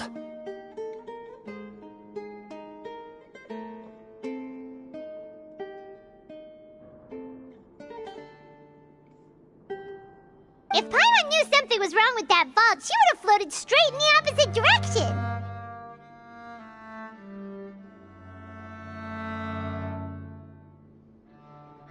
Everything was under control. As if you've ever described a situation as being out of control. I'm pretty sure any situation you consider to be easy to handle would scare a reasonable person half to death.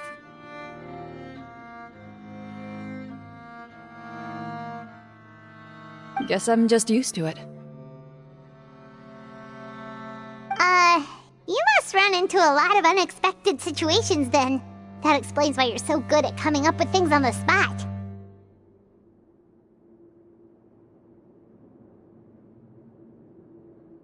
As for you, Florian...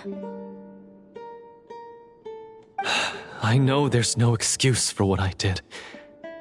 I'll turn myself into the guards at once, confess my crimes, and accept any punishment that comes my way.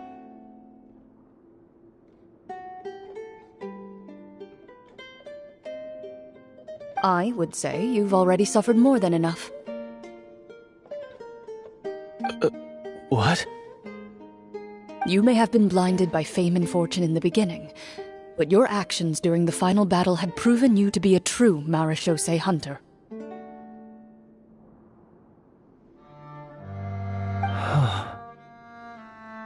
You'll be far more used to the city above ground than below. Your job as a hunter is more important.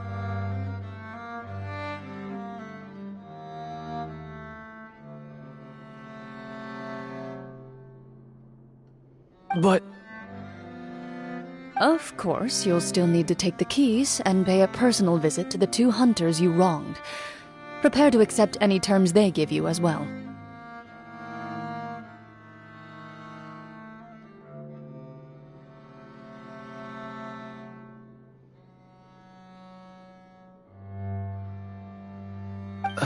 Yes, of course. As far as I'm concerned, though, your showing in the duel was enough to prove your honor. Then I'll do exactly as you said. I'll go return those 2 keys right now. Thank you so much, everyone. I'll do my best to prove myself worthy of the second chance you've given me. I swear this on my name and honor as a Marashose hunter.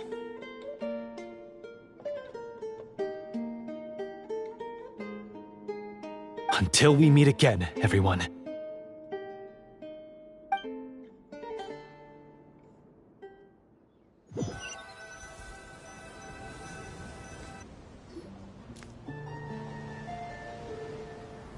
Speaking of Marashose hunters, what should we do about the treasure in that cave? Leave it be.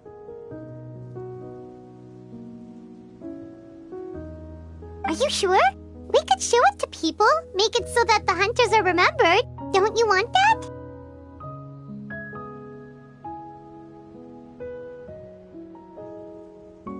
No. Every name on that tablet made the same choice. All hunters know what the path entails. I am no exception. My identity as a Marashose hunter is not something I need people to remember. I wish only to be recognized as a champion duelist. Nothing more. That's certainly very different from the path of a magician. Still, I admire your decision.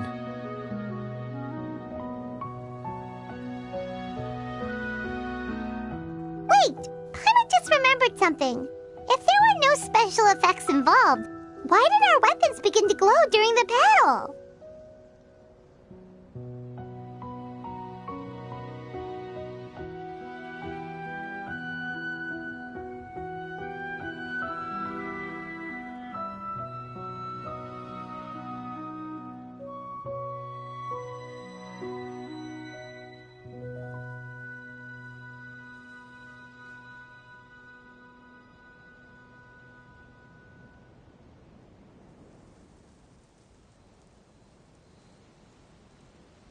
That's because the Marashose hunters of ages past would often imbue their weapons with special enchantments to suppress the monsters. Whenever a monster was nearby, their weapons would start to glow.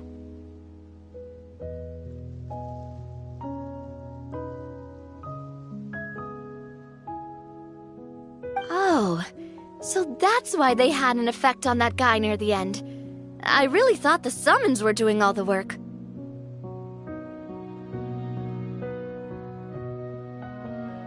Well, I'm sure the summons were a part of it too.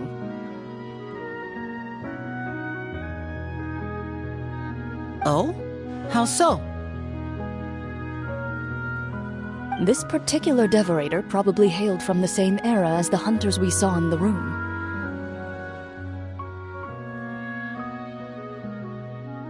The names you recited all belonged to the bravest hunters. Countless monsters fell to their blades. That's likely why the devorator visibly reacted when you said them out loud.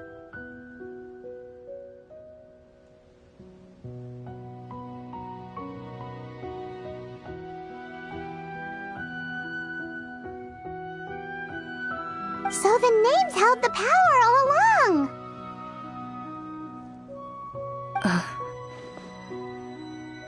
Navia, everything you said during your summon... Huh? Oh, I meant what I said. I mean, it was true to my character, so yeah, I'm glad you heard it. Just don't make me repeat myself. It's embarrassing. I really appreciated those words. All right, all right. Don't get all sentimental on me. Anyway, let's not talk about that anymore. I'm going to go on ahead. Don't fall too far behind now. She ran off!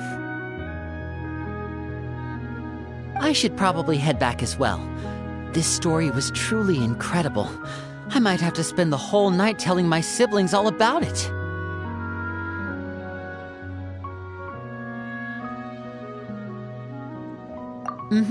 Goodbye.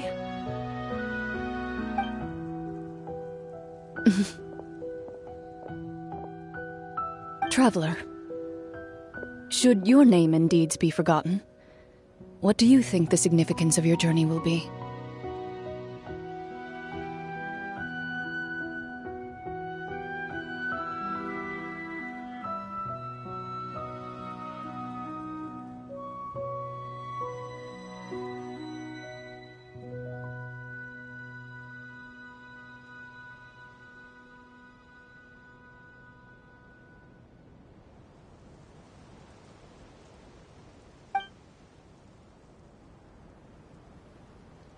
I suppose the significance would be the journey itself and the world we helped create.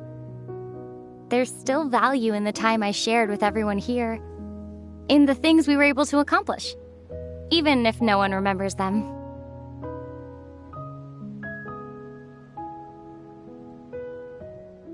A great answer. I'll remember it.